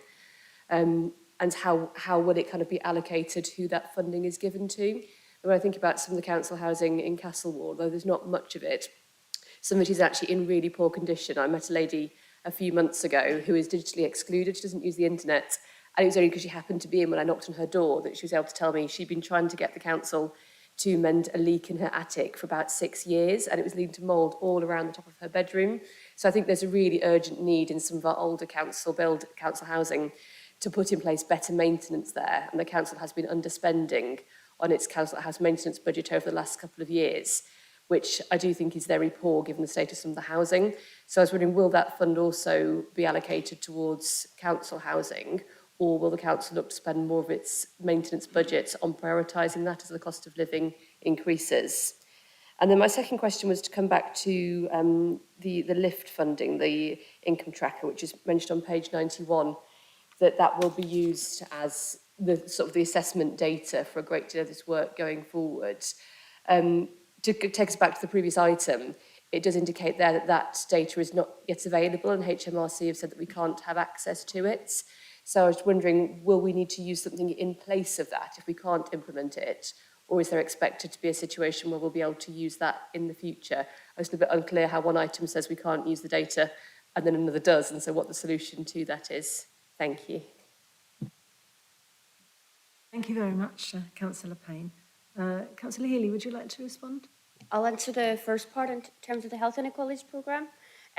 So this funding we've secured specifically for the winter during the cost of living crisis, and it's going to be developed in partnership with the community and voluntary sector partners. So it's going to be co-produced with them, and it'll basically be developing programmes which can help us really address the health and fuel inequalities which our residents are experiencing. So we really want to listen to the sector and understand their needs. And some of the things that we could potentially be looking at could be things around communications and identifying support that we have available, because some residents mightn't actually be aware of the extent of the suite of sort of entitlements that they might actually be able to benefit from. But whether we focus on specific wards, which has the highest levels of, inequality, or whether it's a kind of citywide approach, that'll be sort of worked out in partnership with our community partners. I know that Jane Wilson is sort of leading this work. I don't know if you want to add anything on it as well. Very briefly, thank you, Councillor Healy. Yes, so this funding is from the CCG, and one of the key elements of this is working with communities rather than allocating it out from the council and saying what we think needs to be done. So that there is a process that's now started, building links with community groups and building, in fact, on the work that we've already been doing with community groups around the Vaccine Community Champions project. What I would say is that in relation to council housing, if there are issues and you do, as councillors, come across residents who aren't accessing support, please do let us know as officers, and we can look into why those cases are appearing, because that isn't how we or any of the estates and facilities team would want residents to feel. So if you've got those cases coming up, please do let us know. The Heating and Health project is not specific to council housing, it's for all residents. Many of the residents in private sector housing, I think, will be facing even more severe issues, partly because of the cost of their housing. And again, on that note, I'd say that there's already a lot of opportunity of support available through our environmental health team for people in private sector rented housing and private housing in general. And again, the work that's going on to pull all of that information together and make it clearly visible, I think, will be really important. And as that comes together, we'll make sure that all councillors are fully briefed and aware. Thank you. Thank you very much, Jane. I think that's all the debate. We can move to the... Councillor Payne, did you want to add something? Sorry, Chair, I was wondering if my second question about the lift in income tracker could be answered. Thank you, Jane, for your response. Thank you. I think that's possibly David, is it? Yes, thank you, Chair. I think just to clarify, the low-income family tracker system is a system that would give us a lot of sort of powerful data about households and I suppose trends in terms of people, their changing sort of income and benefit circumstances. We are awaiting a definitive decision from HMRC about whether they are happy for us to use the data in that way. And we also have some advice from our information governance team about what kind of legal frameworks and information sharing agreements would potentially allow us to use the system. So we are hopeful, but we are intending to come to a decision on whether to proceed with the system shortly. I would say if we are not able to use the low income family tracker system, that there is a basket of indicators and data that we have access to that are contained in the anti-poverty strategy. I think those probably aren't as powerful as the LIFT system, and there is often a bit of a data lag. So we do have some data that we can use to monitor the impact of our work on poverty. But I think the LIFT system would give us much more of a sort of real-time sense of what's happening in the city, which is particularly important in the current cost of living context. Thank you, Chair. Thank you very much for that, David. So if we're happy now, we can move to the vote on the officer's recommendation, which is on page 88 of your agenda. And again, I can ask you please to vote for, against, or to abstain. So can I have all of those in favour of the recommendations? And I'm very pleased to say that that's unanimous, yeah. And thank you, officers, for your really detailed and very important work on this area, very topical at the moment. And now I ask the Executive Council if they're happy to accept the committee's recommendation? Yes, I am very happy to accept, and I particularly support the move to extend the current scheme by a year. And I think in particular, it really allows us the opportunity to engage with our residents in the development of the new anti-poverty strategy. And I'm very, very keen to make that process as inclusive as possible and to ensure that we're reaching out to various groups. And it also allows our officers to really deal with the cost of living crisis, which we're really prioritising, as you've heard, over the next couple of months through the winter period. And I think, during the pandemic, we showed that our teams were really nimble, and they were able to respond in a way to react to the emerging things in the pandemic. And I think we'll be able to do the same during the cost of living crisis. And finally, I just wanted to say, as has been already mentioned, we are going to be introducing the socio-economic duty in the requirement in our equality impact assessments. As David has said, this process is not standardised nationally. Very, very few councils do it. So you've got some in Wales and Scotland and one or two in England who do it. There's no sort of set way of doing it. But what we're doing is we're going to be making it we've already been doing it to date, but we're going to have it explicitly in our equality impact assessments. And that's something I was very keen to do, because particularly with the cost of living crisis, it's really important in any decision making that we're doing or allocating resources that we're really thinking about the impact on our most vulnerable residents who are struggling in terms of socioeconomic. So I think that's really, really important, and I think it really just demonstrates our commitment during this cost of living crisis to ensuring our most vulnerable residents are not disproportionately impacted. Thank you. Thank you very much, Councillor Healy. Now, the logical place to have a break is actually after the next item, but if you would like a break now, prefer a break now, yes, fine. So if we have a 10-minute break and we come back at 7:10, according to that clock, if everyone's happy with that.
We're going live now.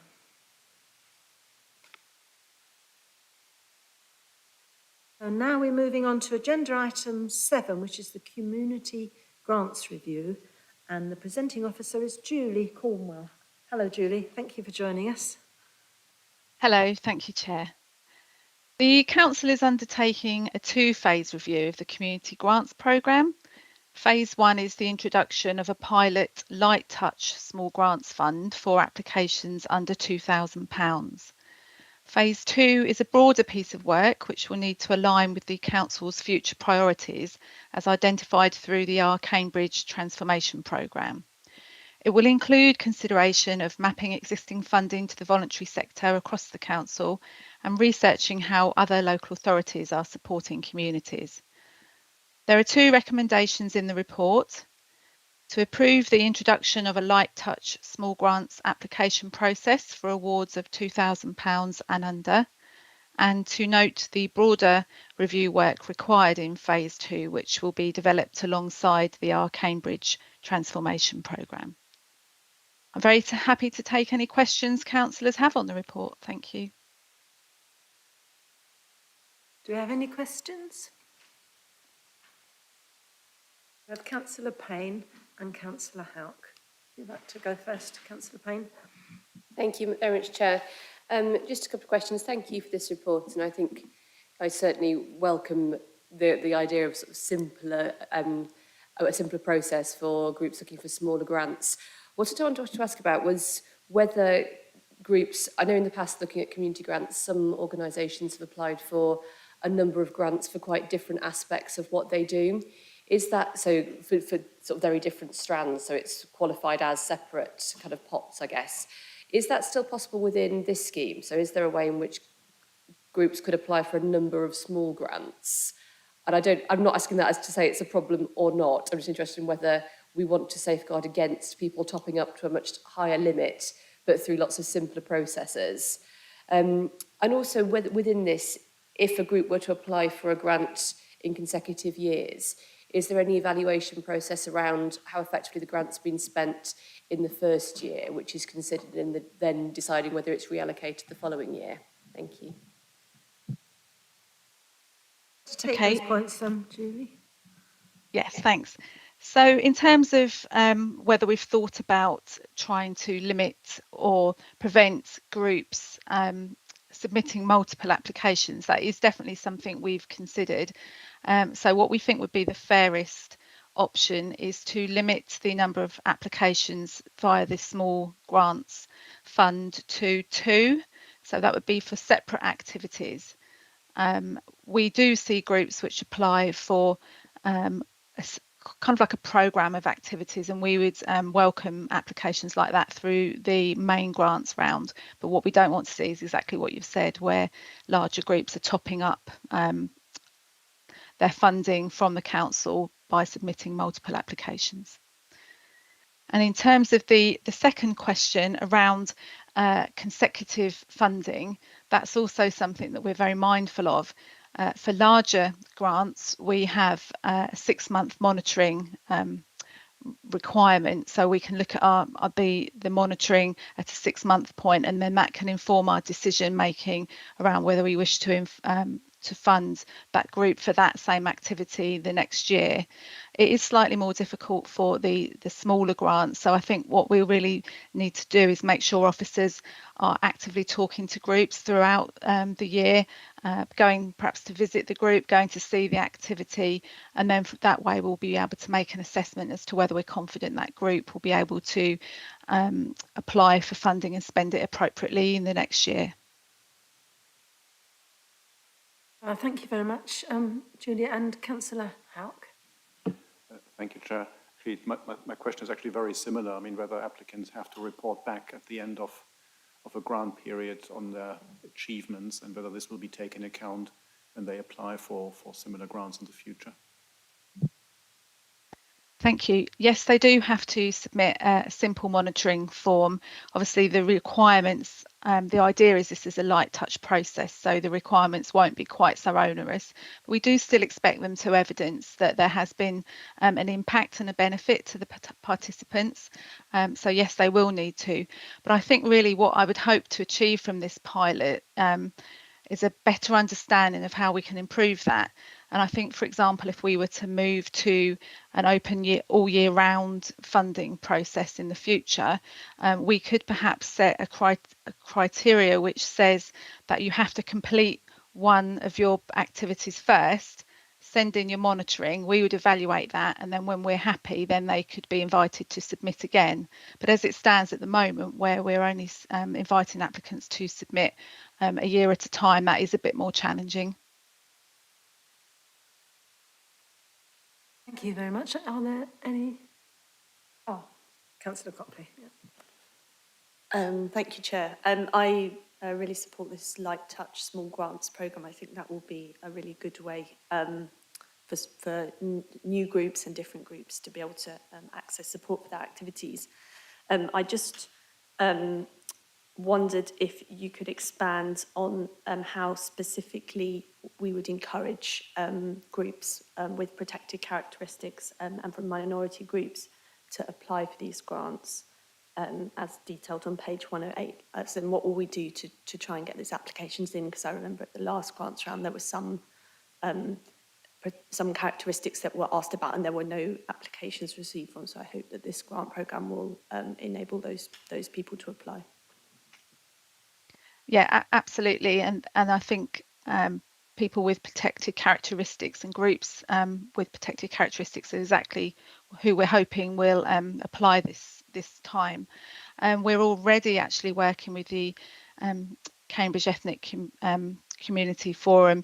They're actually helping us with our application form. They've made suggestions as to how we can improve what that looks like. We've been in dialogue about that today. So they're very much on board, and they've actually offered to hold one-to-one meetings with individual groups to help them with the application process.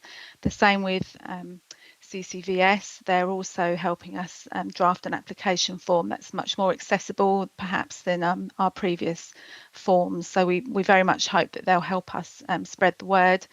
But also I'll be working with the Council's Inclusion and Engagement Officer. She has a huge wealth of knowledge around emerging groups and existing groups, and will definitely be wanting to utilise her knowledge. Very much welcome any suggestions from councillors as to any groups they may be aware of that haven't applied previously, or even if they have previously and not been successful, we'd really welcome a conversation with those.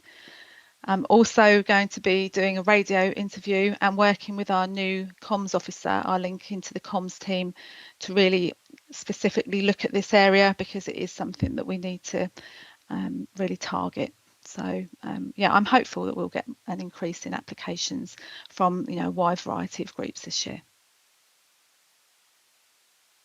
Thank you very much, Julie, for your report. Are there any more questions? Are we happy to move to our vote? Yes. So there are two recommendations. Are we happy to take it in one block? Yes. Anybody not happy? Good. So it will be either yes, in favour, against, or abstain. So can I ask for everybody in favour of the officer's recommendations? Yeah. That's unanimous. Thank you very much. And can I ask the Executive Council if they are happy to accept our recommendations? Yes, I am very happy to accept the recommendations, and I just want to say well done, Julie. Sorry, my head today. Well done to Julie and her team. I think it's really difficult coming in after your predecessor being there a very long time, and I think you're doing a fantastic job. And I was delighted to meet with yourself and the rest of the team in the office yesterday and hear all about all the work. So it's fantastic. I'm really excited about the possibility of more diverse groups applying by removing a lot of the bureaucracy for the smaller grants. I think hopefully that'll open it up to a much wider range of groups applying for our small funding. And I'm really excited as well about the phase 2 review. I think there's a real opportunity there to really engage with the sector and to really think carefully about how we can really, sort of maximise the impact that our grants give to the voluntary sector. And I would certainly support an all year round process as well. I have heard that from my residents in Romsey as well, that, they're, having the one deadline every year, it would be much better sometimes, I think, if there was a year-round process where people could apply at any time. And I think the online form that we're going to be implementing for the smaller grants is also going to be quite helpful in terms of diversity and data. Because I know from talking to Julie yesterday that it'll make it much easier to capture a lot of those characteristics with the online form. So yes, thanks very much. And yeah, I hope we have a much wider group applying with the less bureaucracy required for the smaller grants. Thank you very much, Councillor Healy, and thank you very much, Julie, for all your work. Very much appreciated. Thank you. Okay, we're moving on now to item 8, the biodiversity strategy, and this comes under the portfolio of Executive Councillor Collis. So the presenting officer, I believe, is Alistair Wilson. Hello, Alistair. Good evening. So, thank you, Chair, for the opportunity to introduce the item. Today, the report sets out the biodiversity strategy for approval, and it makes reference to previous motions and commitments. The primary focus of the strategy comes from 3 themes: around mainstreaming, around core, and around neighbourhoods. The strategy reflects and responds to the recent consultation. The action plan contained within the report also responds to the themes and the strategic commitments. Included in the strategy is a summary of the consultation, the results. We've also completed the EQIA climate change rating to support the recommendations. The recommendations are to note the stated ambitions and approve the adoption of the strategy in this action plan. They're also to allocate the delivery and monitoring to the Executive Council for Climate Change and Biodiversity. Very happy to take any questions that councillors may have on the item this evening. Thank you. Thank you very much, Alistair. Do we have any questions? Is there any debate? Great, right. So if we have Councillor Carling, Councillor Houck, Councillor Copley, shall I take the 3 first of all and then come back here? I've got a couple. So first of all, the report talks about staffing the work that's going to result from implementing the new strategy from the existing resources that we have. And I'd just like to know a bit more about how that's going to work in practice. And then my other one is just looking at the financial implications, section 4.1 of the report talking about specific capital needs. Is there any suggestion of what those might be? Thank you. Thank you. And Councillor Houck? Chair, I mean, I've got only 3 questions. I mean, one question, I guess, that I also got quite often from people, I mean, how can we actually measure net biodiversity gain or loss in a where that actually means that biodiversity is not just created in the short term, but actually lasts also in the future. So it's easy to plant trees, but if they die after a year, then biodiversity is gone. Second question is, I mean, should there be, rather than one big audit at the end, should there be light touch audits at several points throughout this program? I mean, at least after the first year, to make sure that the direction of travel is still as intended. And finally, what if biodiversity is, what happens in situations where biodiversity is in conflict with health and safety issues? So I particularly think about encroaching vegetation on foot and cycle paths, which might not sound like a big issue, but it is a big issue in some areas, like, for example, along Trumbington Road, where I regularly get complaints about people that they can't use the footpath. It's completely overgrown, and I witness this myself. I go up and down there all the time. Pedestrians have to go out of the way onto the cycle path, and cyclists travel there at very high speeds. It's basically a cycle highway. So there are really issues where I think it would be justified to cut back certain hedges, even if potentially it might affect, or at least try to do it in a way that it has minimal impact on nesting birds, but there's clearly a risk to human well-being as well. Yes, thank you. Thank you very much. And Councillor Copley? Thank you, Chair. I I really enjoyed reading about the different kind of habitats and particularly animals there are in Cambridge. That was very, very educational. I'm sure it will be for other people who read it as well. I have a few questions. The first is about local nature reserve designation and potential acquisition of new local nature reserves. There was a great deal of focus in the site about improving the condition of existing designated biodiversity sites. But I think a further review of local nature reserves is needed, and where possible, city wildlife sites and country parks should be assessed to see if they can be given local nature reserve protection, and specifically what improvements or changes would be required for them to be awarded local nature reserve protection. So I'd really like to see that spelled out so we could kind of work towards that in certain areas.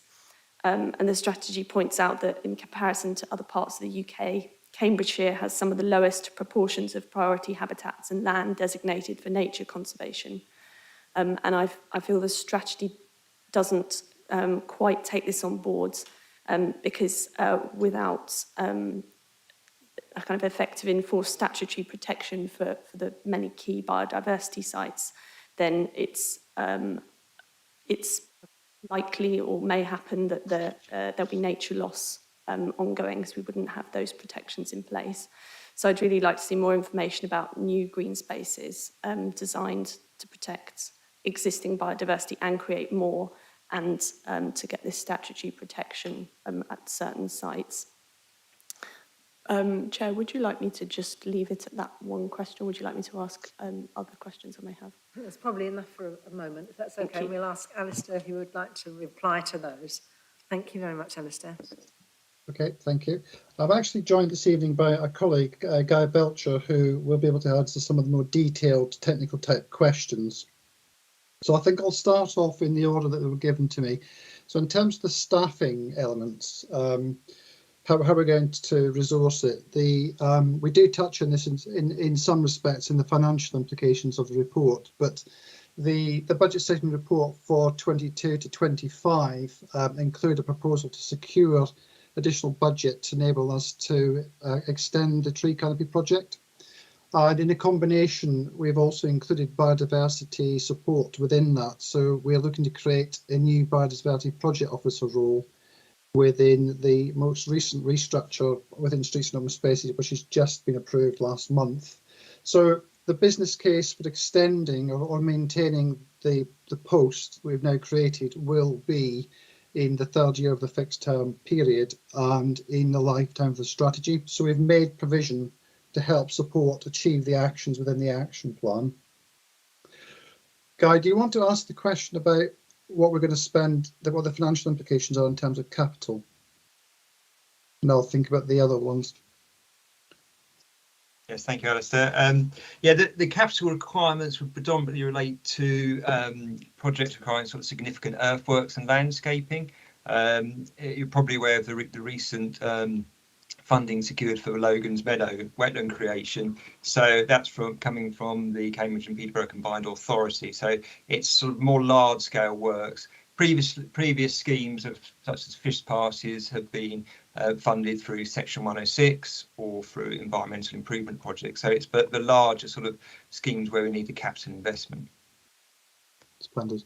While I'm doing the two about the audit and health and safety, could you give some thought to how we can demonstrate measuring net biodiversity gain? Splendid. So just in terms of the need for an audit, we have got a position statement at the moment in respect of all our biodiversity in terms of our nature reserves and where we're at. The action plan is obviously that stretch, trying to achieve new target. We will be making sure we monitor the action plan, make sure we're achieving those. We will be reporting back in terms of direction of travel and monitoring where we're making inroads in terms of those priorities. With regard to health and safety, obviously that has to be paramount, but then again, it has to be then quite sensitively managed. So I hear the points about overhanging paths and splay lines on roads. All of those are important factors where they may have an impact on human health. So that would be our paramount starting point. in terms of measuring net biodiversity, Guy? Certainly. So the strategy does seek to look and build on the baseline report that accompanies the strategy. So we have used the DEFRA, latest version of the DEFRA metric to measure that. This is a system devised to mainly for sort of planning and development purposes, but it's habitat based, habitat area and condition and distinctiveness. So once you have that baseline, these are things that can be measured, but obviously it isn't sensitive enough to pick up species. So within the strategy, and particularly around collaboration, it's devising new schemes for looking at certain species groups and for undertaking sort of bio-blitz events where we have sort of 24-hour periods of all the different experts coming to look at certain areas. So this gives us sort of finer grain of detail of direction of travel for our various sites. So it's sort of a combination of that which will give us this thing, but it is very intrinsically difficult to put a value and a number on nature. So it's the best sort of measurable approach we can take. Great, thank you. And then the question around designations for local nature reserves and trying to find new sites. I think one example I would use this evening is Logan's Meadow, where we've sought to extend the nature reserve and its designations. We will continue to do that where we can find the land and the land spaces. It will be a collaborative project. It will need partners. There are a range of regional partners as well as neighbouring partners who can help us. So, for instance, the Future Parks Accelerate project, access to new open spaces. There's also organisations like Natural Cambridgeshire and Cambridge Nature Network that can help in terms of directing people to additional spaces that are not inside the city but in close proximity. It will have to be collaborative, obviously, because we're not the landowner. We will probably be working with Cambridge Past, Present and Future, the university and other landowners, particularly around the aspirations around the nature network. And equally, we will still continue to deliver new spaces where there's development, so growth sites, particularly East Cambridge or land north of Cherry Hinton, for example, Darwin Green. There is a range of new open spaces on there, which will help alleviate some of the pressures that some of our nature reserves will experience as the city continues to grow. Guys, anything you'd like to add to that? I just add, yeah, on the actual sort of designation, so there's criteria for local nature reserve designation about local authority ownership, a certain area, and the habitat value. For sites, I'm thinking like Hobson's Park, which has been recently adopted by City Council. The biodiversity net gain as part of development has been very successful there and it's looking good, but you have to sort of be able to prove that those habitats are sort of resilient and are self-sustaining, if you like, with the appropriate management before you apply for things like non-statutory designations like county wildlife site and city wildlife site. The panel which will view them would want to be sure that the grasslands are persisting rather than just sort of being recently sown. So it can take sort of 10 years until they'll say, yes, that grassland is of a type which meets the criteria. But there's certainly things we would be always looking at to raise the status of these sites. Very much. I think we had a few more questions actually, did we? Yes, Councillor Swift, Councillor Holloway, and one more from Councillor Copley. Thank you. Thank you, Chair. My question is about protecting biodiversity in open spaces.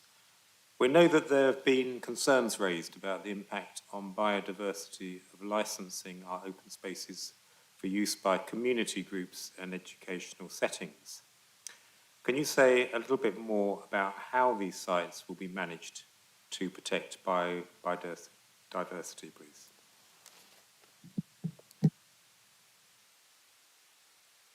Chair, I was interested to read about the potential for watercourses or ditches on some of our commons. I thought this sounded an exciting idea, but clearly these areas such as Stourbridge Common or Midsummer Common are also used for recreational purposes, and so any projects would have to be managed very sensitively. So I just wanted to ask a bit about the process for doing that work and whether there will be meaningful consultation with the public.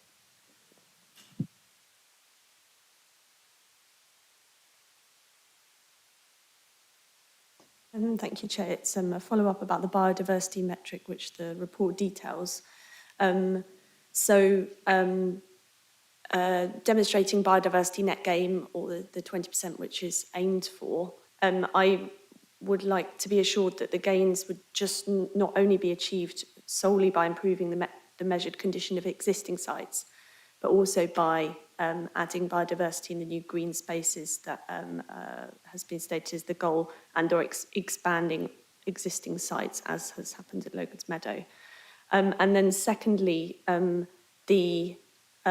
each site would be objectively assessed on its potential biodiversity value rather than its current one, because the current state of Cambridge in terms of biodiversity is very poor. Cambridgeshire is very poor, is what I meant to say, sorry. And therefore, seeing how much potential a site had would let you look at how much you could benefit in that area, as opposed to seeing what we've got and trying to add a bit onto that. And then the third part of this question along the same lines was that new habitats created as part of the net game approach, like assurances that they'd be rigorously protected from development for more than the 30 years specified by national legislation, and whether we can do anything about that. Thank you very much. Over to you, Alistair and Guy.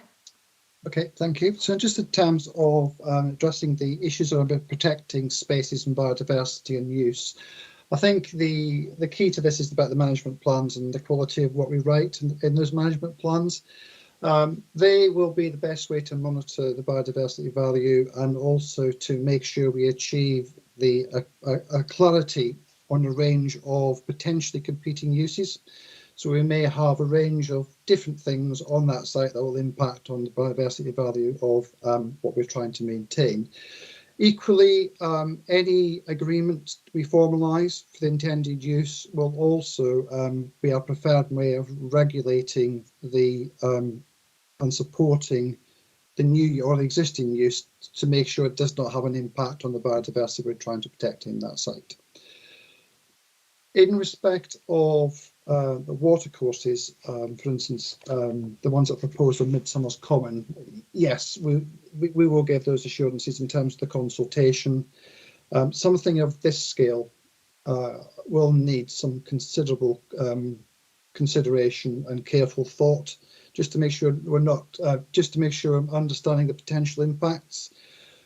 As part of that research, we would obviously want to consult on concepts, and we would be looking to make sure that we covered all the consents and make sure we got the planning applications in place to help. And so therefore we would consult in full on those proposed items.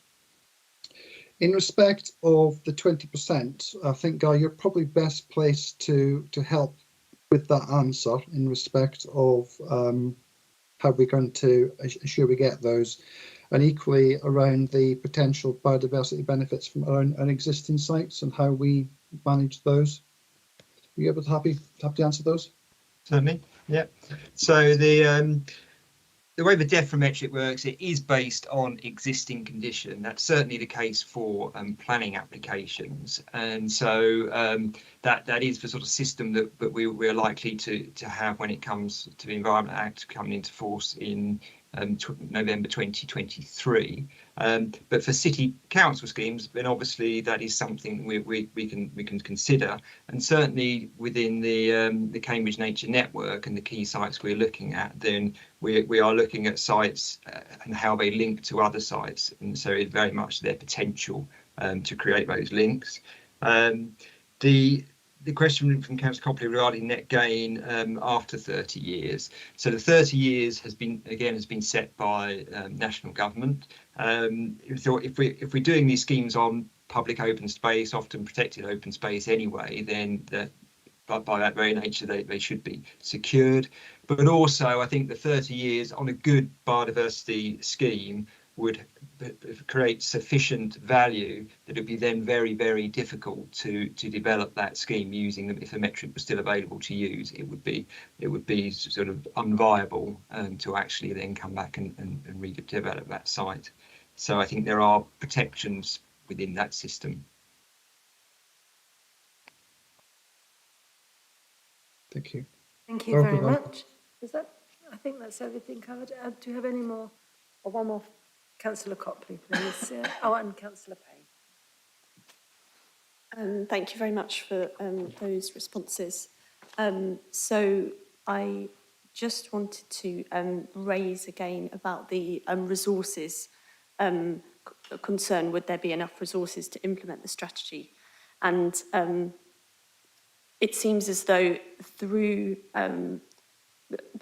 prior to now, biodiversity being given so little resources and so little attention, it's resulted in a very poor state of nature in the city. So kind of through enormous efforts going on now and the addition of this new role as detailed for 3 years, that's a really kind of positive additional expertise and capacity. As Councillor Carling, I think it was Councillor Carling mentioned that a lot of, sorry, possibly it was Councillor Holloway, sorry, that a lot of it was to be done within existing teams and existing resources. I was also on top of, so I was kind of, is there definitely enough capacity within resources across the council to be doing that with the, one additional office to help? And secondly, many actions require someone to explore external funding resources, which is incredibly kind of intensive process to go through, or bidding for budgets. So I was asking whether we have, whether with this plan there'll be enough resources to deliver the action plan as detailed. Is my first question. My second question is also about the details of the plan, which is a concern that many of the actions on the action plan on page 247 seem to be about preparing a plan or guidance rather than the details of implementation. In terms of a plan or guidance could result in a very ambitious outcome, or it could result in a very much a less ambitious outcome.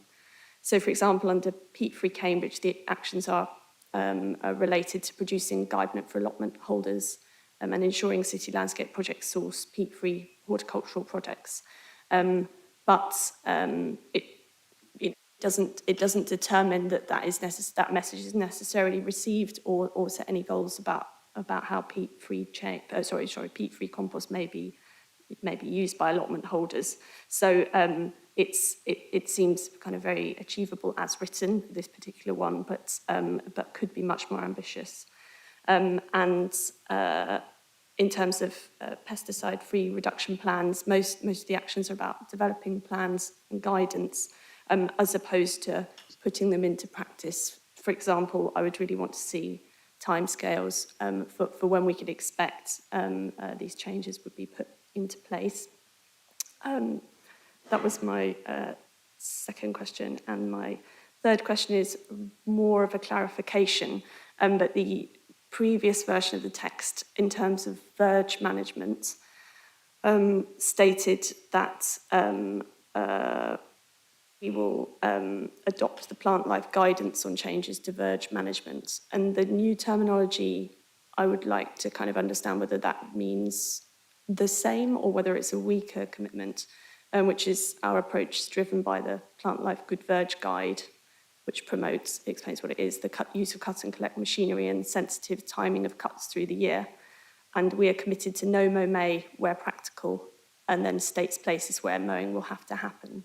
So is the plant life guidance changes to verge management, versus being committed to no mow May and being guided by the plant life management? So so the first question is, like, will letting verges grow long be the default if there's not a reason not to cut it throughout the city beyond May, or is it just a commitment for that to be May? That was the question. Thanks very much, Councillor Copley. And Councillor Payne. Thank you very much, Chair. I just wanted to, so Councillor Copley has mentioned pesticides. I just wanted to pick up on herbicides as well, as obviously I appreciate that since this strategy was written and consulted on, we're now currently in the middle of a trial of making 2 wards in Cambridge herbicide free. I just wanted to ask how the results of that trial and hopefully the next steps to make us a herbicide free city will then interact with this strategy, and hopefully that will result in some biodiversity net gain, or at least not loss to the current extent, will that factor into our overall target of a 20% net gain that comes from this? And then also linking to the herbicides trial, one of the 7 objectives for the biodiversity strategy on page 133 is about promoting awareness and supporting coordinated action in our communities. And I think the Happy Bee Street scheme, where residents can ask for to maintain their streets themselves without use of herbicides, would be a great example of that, and hopefully will be as we roll it out across the city.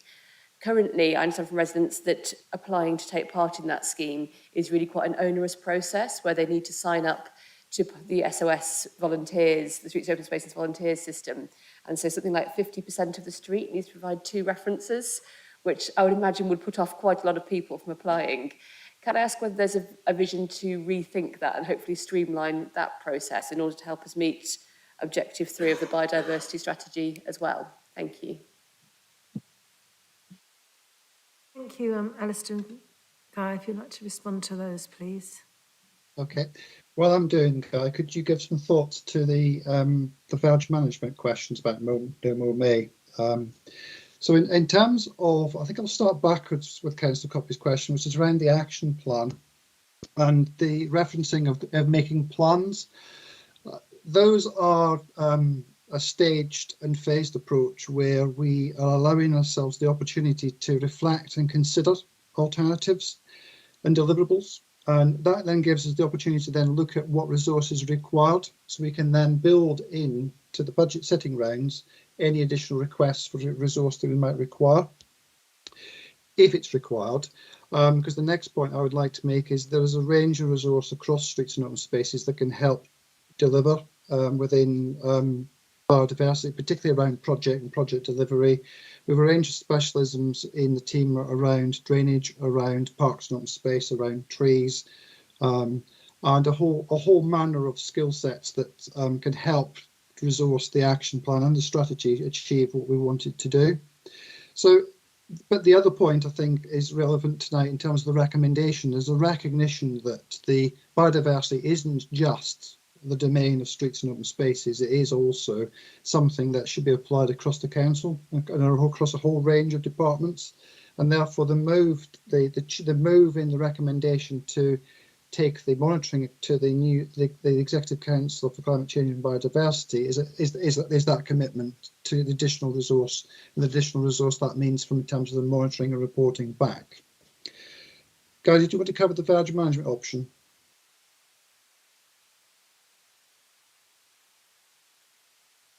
Sorry, Guy, you're on mute. Apologies. The plant life guidance is very, very good guidance, and but it is quite broad in looking at different verge types across the country. So any local authority has to sort of tailor that to their own environment. Hopefully you'll see that there's been a lot more long grass on both county verges, our own sort of public open spaces, housing, land and parks this year, and which has been largely well received by the public. It comes with, long grass does come with a challenge of the sort of cut and collect and the moving of material around the city, and also, as Councillor Hall pointed out, around more of the hedgerow sort of side of things, but sort of growing over sightlines and stuff. So this year we've been sort of seeing those challenges arrive and having discussions with our operations team and the county council, whose contract we deliver, to see how and when we need to change and cut things. But generally the policy is to move to not cutting, certainly before May, other than those sort of visibility lines on roads and areas of amenity grassland. So that's the main sort of focus, really. I think I'll just add to that, Guy. I think it's important just to reflect that the vouchers themselves are not city council asset. They're actually managed and owned and managed by on their behalf for the county council. So we've got to be mindful of what their aspirations are, as well as our own sort of true partnership.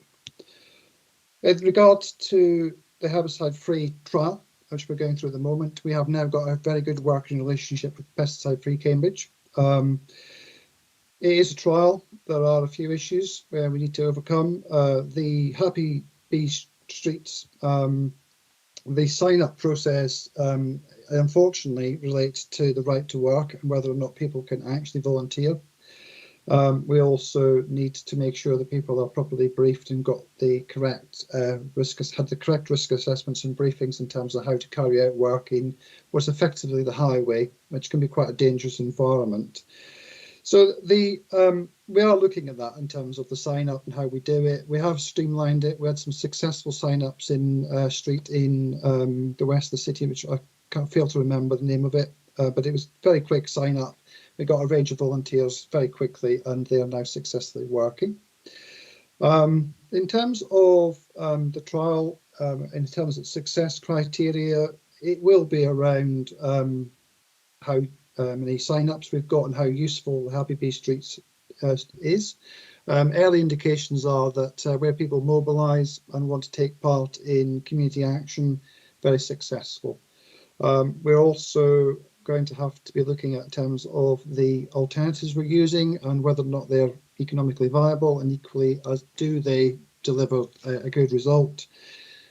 There is quite a cultural change, both internally from streets and cities, but also the public in terms of getting people to understand what we're trying to achieve and why.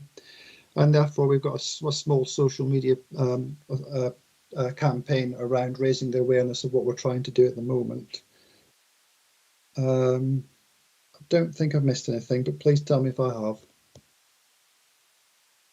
Thank you very much. It's really interesting and exciting what's going on. I think we've had all our questions now and we can move to the vote.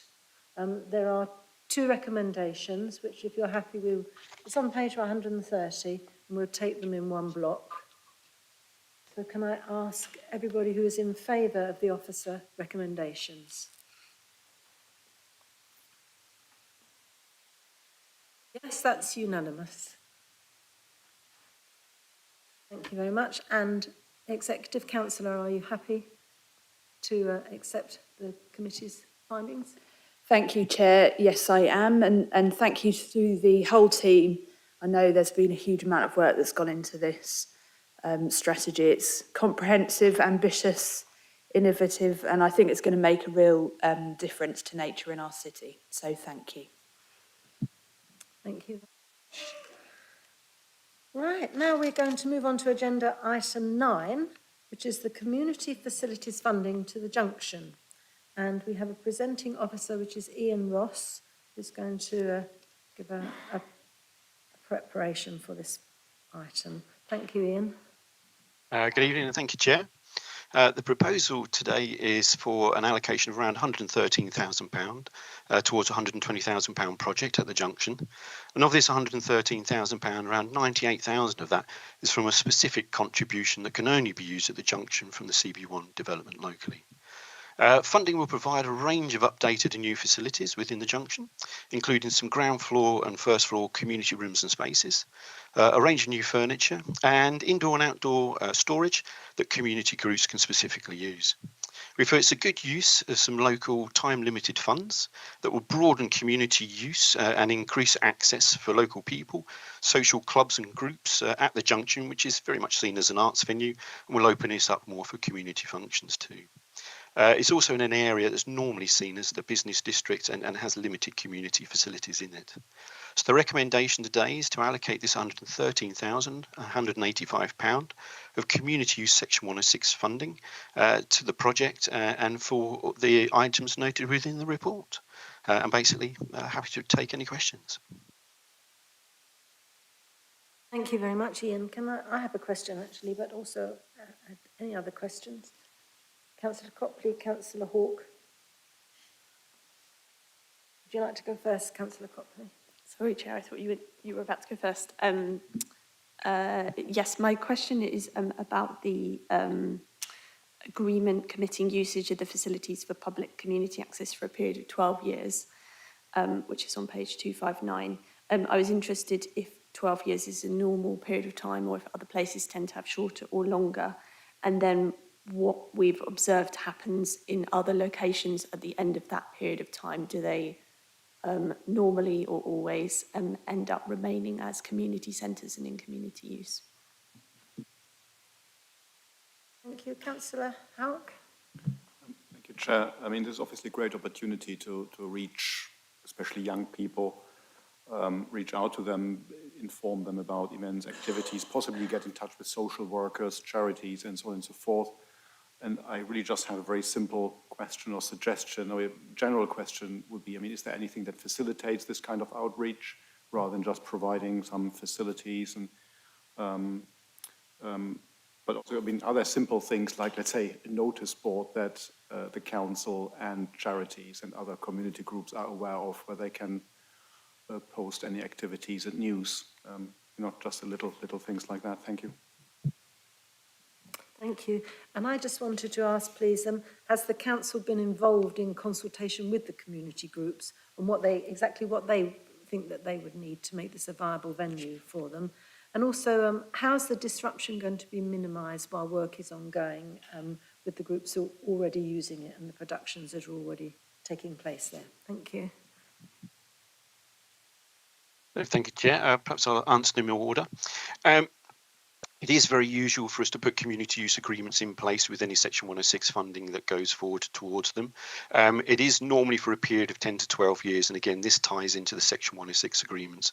And again, normally if we're looking at other sums, say community sums for repairs, maintenance, grounds maintenance, they're usually over-calculated for a period of 12 years. So yes, for this kind of funding, it is a normal term. Again, but we do have examples where if there is small funding, say under 20,000, 25,000, that they can be a shorter term of around 5 to 8 years. We also have within the community use agreements clawback clauses. So again, if the facilities aren't providing what they were originally set out for, we do have the opportunity to take money back off of them over the years. Again, this has sort of never really happened. And to the final part of the question there is that yes, every facility we've really ever given any kind of Section 106 community money to or sports monies to is that these organisations do keep their facilities open for continued public use well after the agreements have finished or terminated. So yes, they very much become a wide or much loved community asset within their neighbourhoods. As far as sort of the social work and elements go, that the Junction team do have their own outreach groups as well as their own community development workers within the area. So again, it's very much, as you say there, perhaps a combined effort for us to make use and promote these kind of spaces to all kinds and ranges of groups out there. The Junction team themselves did do quite a lot of public consultation beforehand and along with council officers from there. So again, it was a wide-ranging type of aspect of what they wanted to do and what they would like to see. So hence why the current, they have a small community room there that's perhaps not quite big enough. So a lot of this is to basically expand it by around 60% and provide a better range of furniture that can also be cleared away to provide better spaces for that and provide a range of storage, because what a lot of groups find is they have to bring their own kit and equipment to site and then have to take it away again. So again, this project will enable storage space to be created within the Junction for groups to be able to leave their kit and equipment there on a long-term basis. The disruption, this project will tie into other funding that the Junction has received in May for other developments within the building for that. So this is very much for the Junction team to be able to coordinate. They will be tying it in with their programs and their current program and artists coming into the site, and it will be down to them to manage. But again, obviously with an operational business from there, it's very much so that they need to minimise the impact on that and keep it as restricted as possible and not have a major impact on their programming and be open for community use. As I say, the project here can potentially be delivered within the next 12 months and they're hopeful that they can do that. Thank you very much. That's really helpful. Do we have any other questions? Happy? That's great. Well, in that case, I'd like to proceed to the vote, which you will find the officers' recommendations are on page 257. There's just one recommendation, the allocation of funds. So can I ask, please, everybody who's in favour of accepting the officer recommendations? And that's unanimous, Chair. Thank you very much. And thank you very much, Ian, for your contribution. And would our Executive Council be happy to accept? Yes, I would, and I just think it's a really positive step forward for the junction, and great to hear that communities feel able to contribute to discussions and be heard. I think it can only be a good thing. So thank you for the report, Ian. Thank you very much.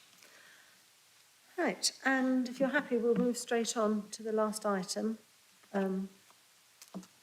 Yes, good. So which is item 10, and this is the review update for the future community development services and community centres management. And our presenting officer is Debbie Kay. Hello, Debbie. Welcome.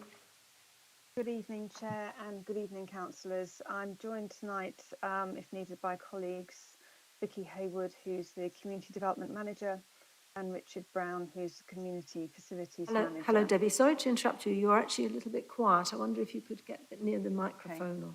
Okay. How does that sound? Yes, that's much better. Thank you. Okay.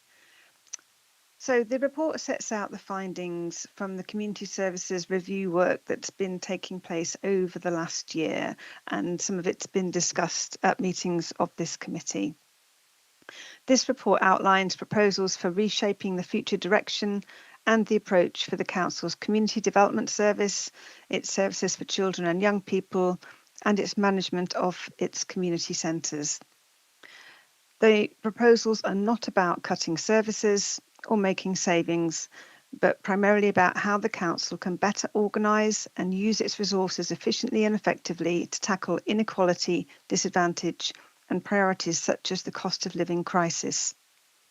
So there are three recommendations. The Executive Council is asked to note the findings from this work, approve the future direction of travel, and agree to proceed with the consultation outlined in the report. I'm happy to take questions. Thank you very much. I have a question from Councillor Carling.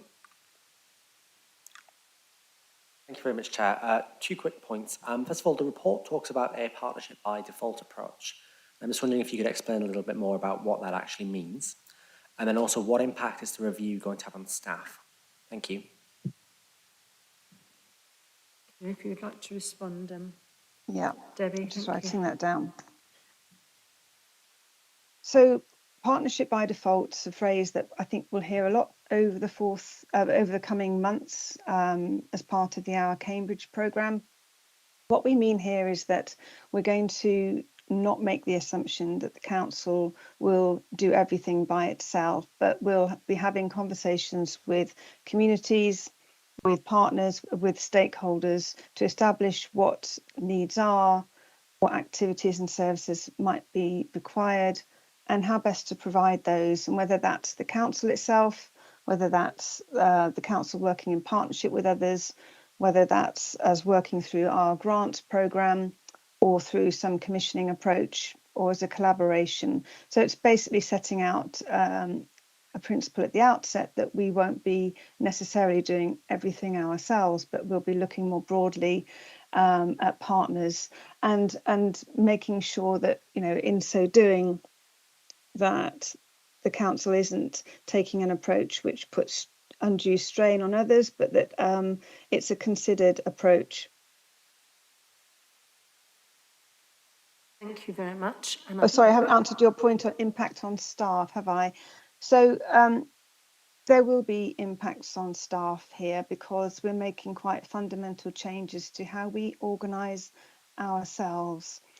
But we've been mindful of this for some time, and over the last 2 years we have had a vacancy freeze in place. That doesn't mean to say we haven't recruited to posts. Of course we have, because we've kept services running, but we've done so in a way whereby we've minimised recruitment to permanent positions, so that when we've got to this point where people have naturally left the service for whatever reason, we've held a lot of posts available. So we now have the headroom to make changes. We're hoping without the end result being compulsory redundancies. We're working really hard to try and achieve that.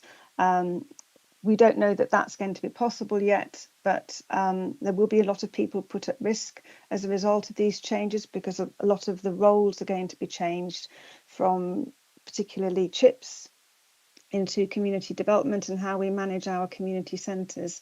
There are a lot of alterations here and people will be put at risk, but we've worked really hard to make sure that staff have been supported during this process, that that we are creating roles that are a good fit for many of the skills of our staff, and that we're hoping that many of them and most of them will find new roles and opportunities within the altered service. Thank you very much, Debbie. And I think we've got a question from Councillor Payne, Councillor Copley and Councillor Swift. Thank you very much, Chair. It follows on quite well actually from Councillor Carling's question around working with partnerships. And I can obviously really see the sense in this approach, in many ways, the need for it, 'cause there are things which obviously the Council isn't the expert in. But I suppose for me, the kind of place of uncertainty there is, at least when there are things that we know the Council can't do, we sort of know where the gaps are. And I suppose for me, the sort of nervousness is around how we know for sure what the quality of the services being delivered by other partners are, and how we can quality assure that and make sure that we don't have a situation where someone is falling through the cracks because somebody thinks the other person is doing it. And so I just wondered if you are able to explain a bit, please, Debbie, about, and I recognise this might be further down the line as it's really complicated, but what the kind of vision is for how we do keep track of that to make sure everything is being covered, whilst that might not be by the Council itself. Thank you. So I think, you know, for those of us that have worked, and I know there's many people in this room that work in the public sector, increasingly we do work in partnership and we do collaborate. And often that's where we gain most strength, where we bring our resources together, our skills and our expertise. We talk with communities about co-producing, co-designing solutions for the things that they want to see happen. And I anticipate that any future arrangements where we have approaches that are delivered by people other than the council will be overseen by that partnership approach, and that we work together, not just in looking at issues and determining what delivery solutions might be appropriate, but actually in monitoring them and reviewing them and deciding what's next when they're completed. So I think the collaboration doesn't stop when delivery starts.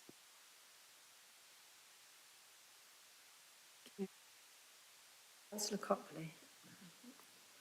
Thank you, Chair. My question is about the way that the consultation will happen. It says restructure proposals based on this report will be circulated to staff for consultation in accordance with the Council's organisational change policy.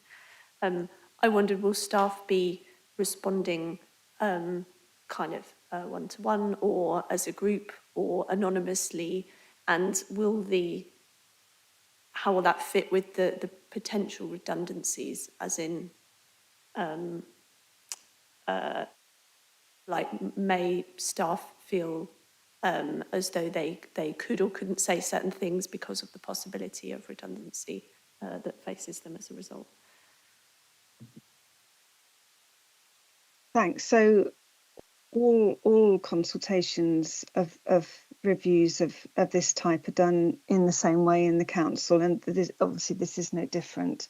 So if this report recommendations, if they are approved, then a consultation paper is going to be sent out to staff next week, and that will set out the future direction of travel, the detail of what that means for individual service structures, service posts, which staff will be put at risk, and what the process will be for them to comment on that.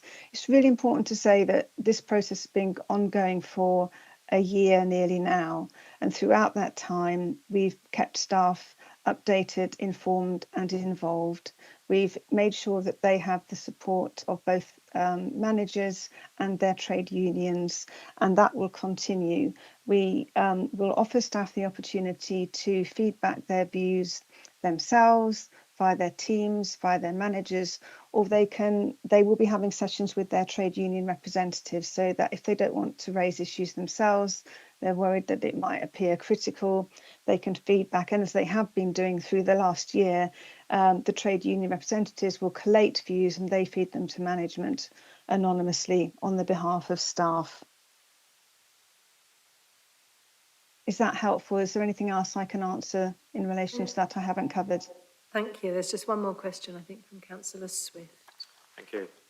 I think that most of this has probably already been answered.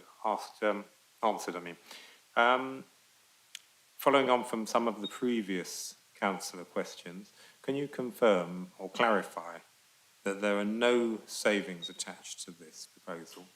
And how will we make sure that the money is being spent as effectively as possible in ways that have as positive an impact on our communities as possible? Thank you. Thank you. So, yes, I haven't been asked by the Executive Councillor to make any savings from this. Everyone's very clear that if the Council's serious about tackling the widening inequalities and the issues of disadvantage in Cambridge, we have to take that very seriously, and we have to reorganise ourselves to respond to that. So this proposal really does make a shift in what we do, and you can see in the report that certainly in terms of, say, the work we're going to do in the future with children and young people services, we set out very clearly the areas that we want to be effective in. And so I will expect those areas to develop with partners and with stakeholders and with communities a clear pathway of identifying need, identifying activities and interventions, and identifying impacts and outcomes that we can be sure that we are being effective. You did ask a second point to that question, which I'm sorry I've forgotten. Could you repeat it, please?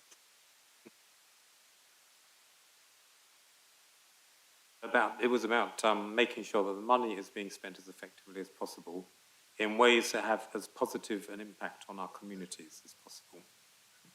Is that what you were thinking? Yeah.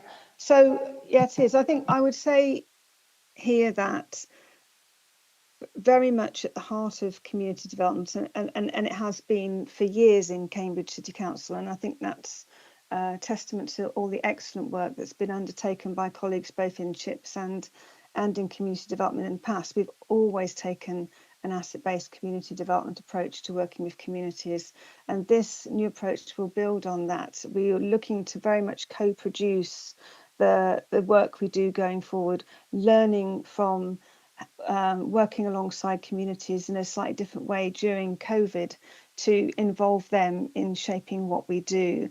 And I think, the measure of how we're successful, there'll be plenty, but one of them will be that I think communities themselves feel that the council is listening, that we are responding, and that with them and involving them in making the sorts of changes to things that they believe to be important.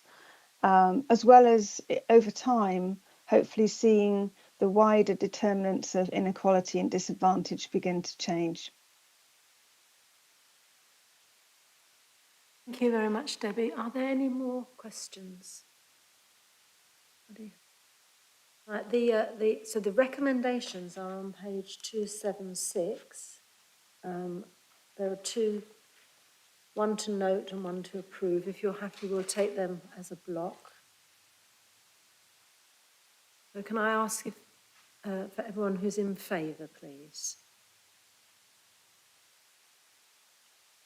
And that's unanimous. Thank you very much. And Executive Councillor, are you happy to accept our decision? Yes, thank you, Chair, and thank you to the team for some really forward-looking thinking on how we get the best value for the money that we spend. It's going to be more important than ever, I think, given some of the challenges communities are facing. So I'm particularly pleased to see the emphasis on co-production and collaboration as well. So thank you to the whole team. Thank you. Unless I'm mistaken, I think that concludes our business for this evening. Yes, well, can I just thank all the officers who've been involved? I think it's a compliment and a credit to you that we've been able to vote on all of your recommendations unanimously. And so well done and thank you very much. And also thank you, councillors, for hard work and preparation for this meeting. And thank you for my assistance here. Yeah, I wish you all a good night and look forward to seeing you again before too long. Thank you. Good night.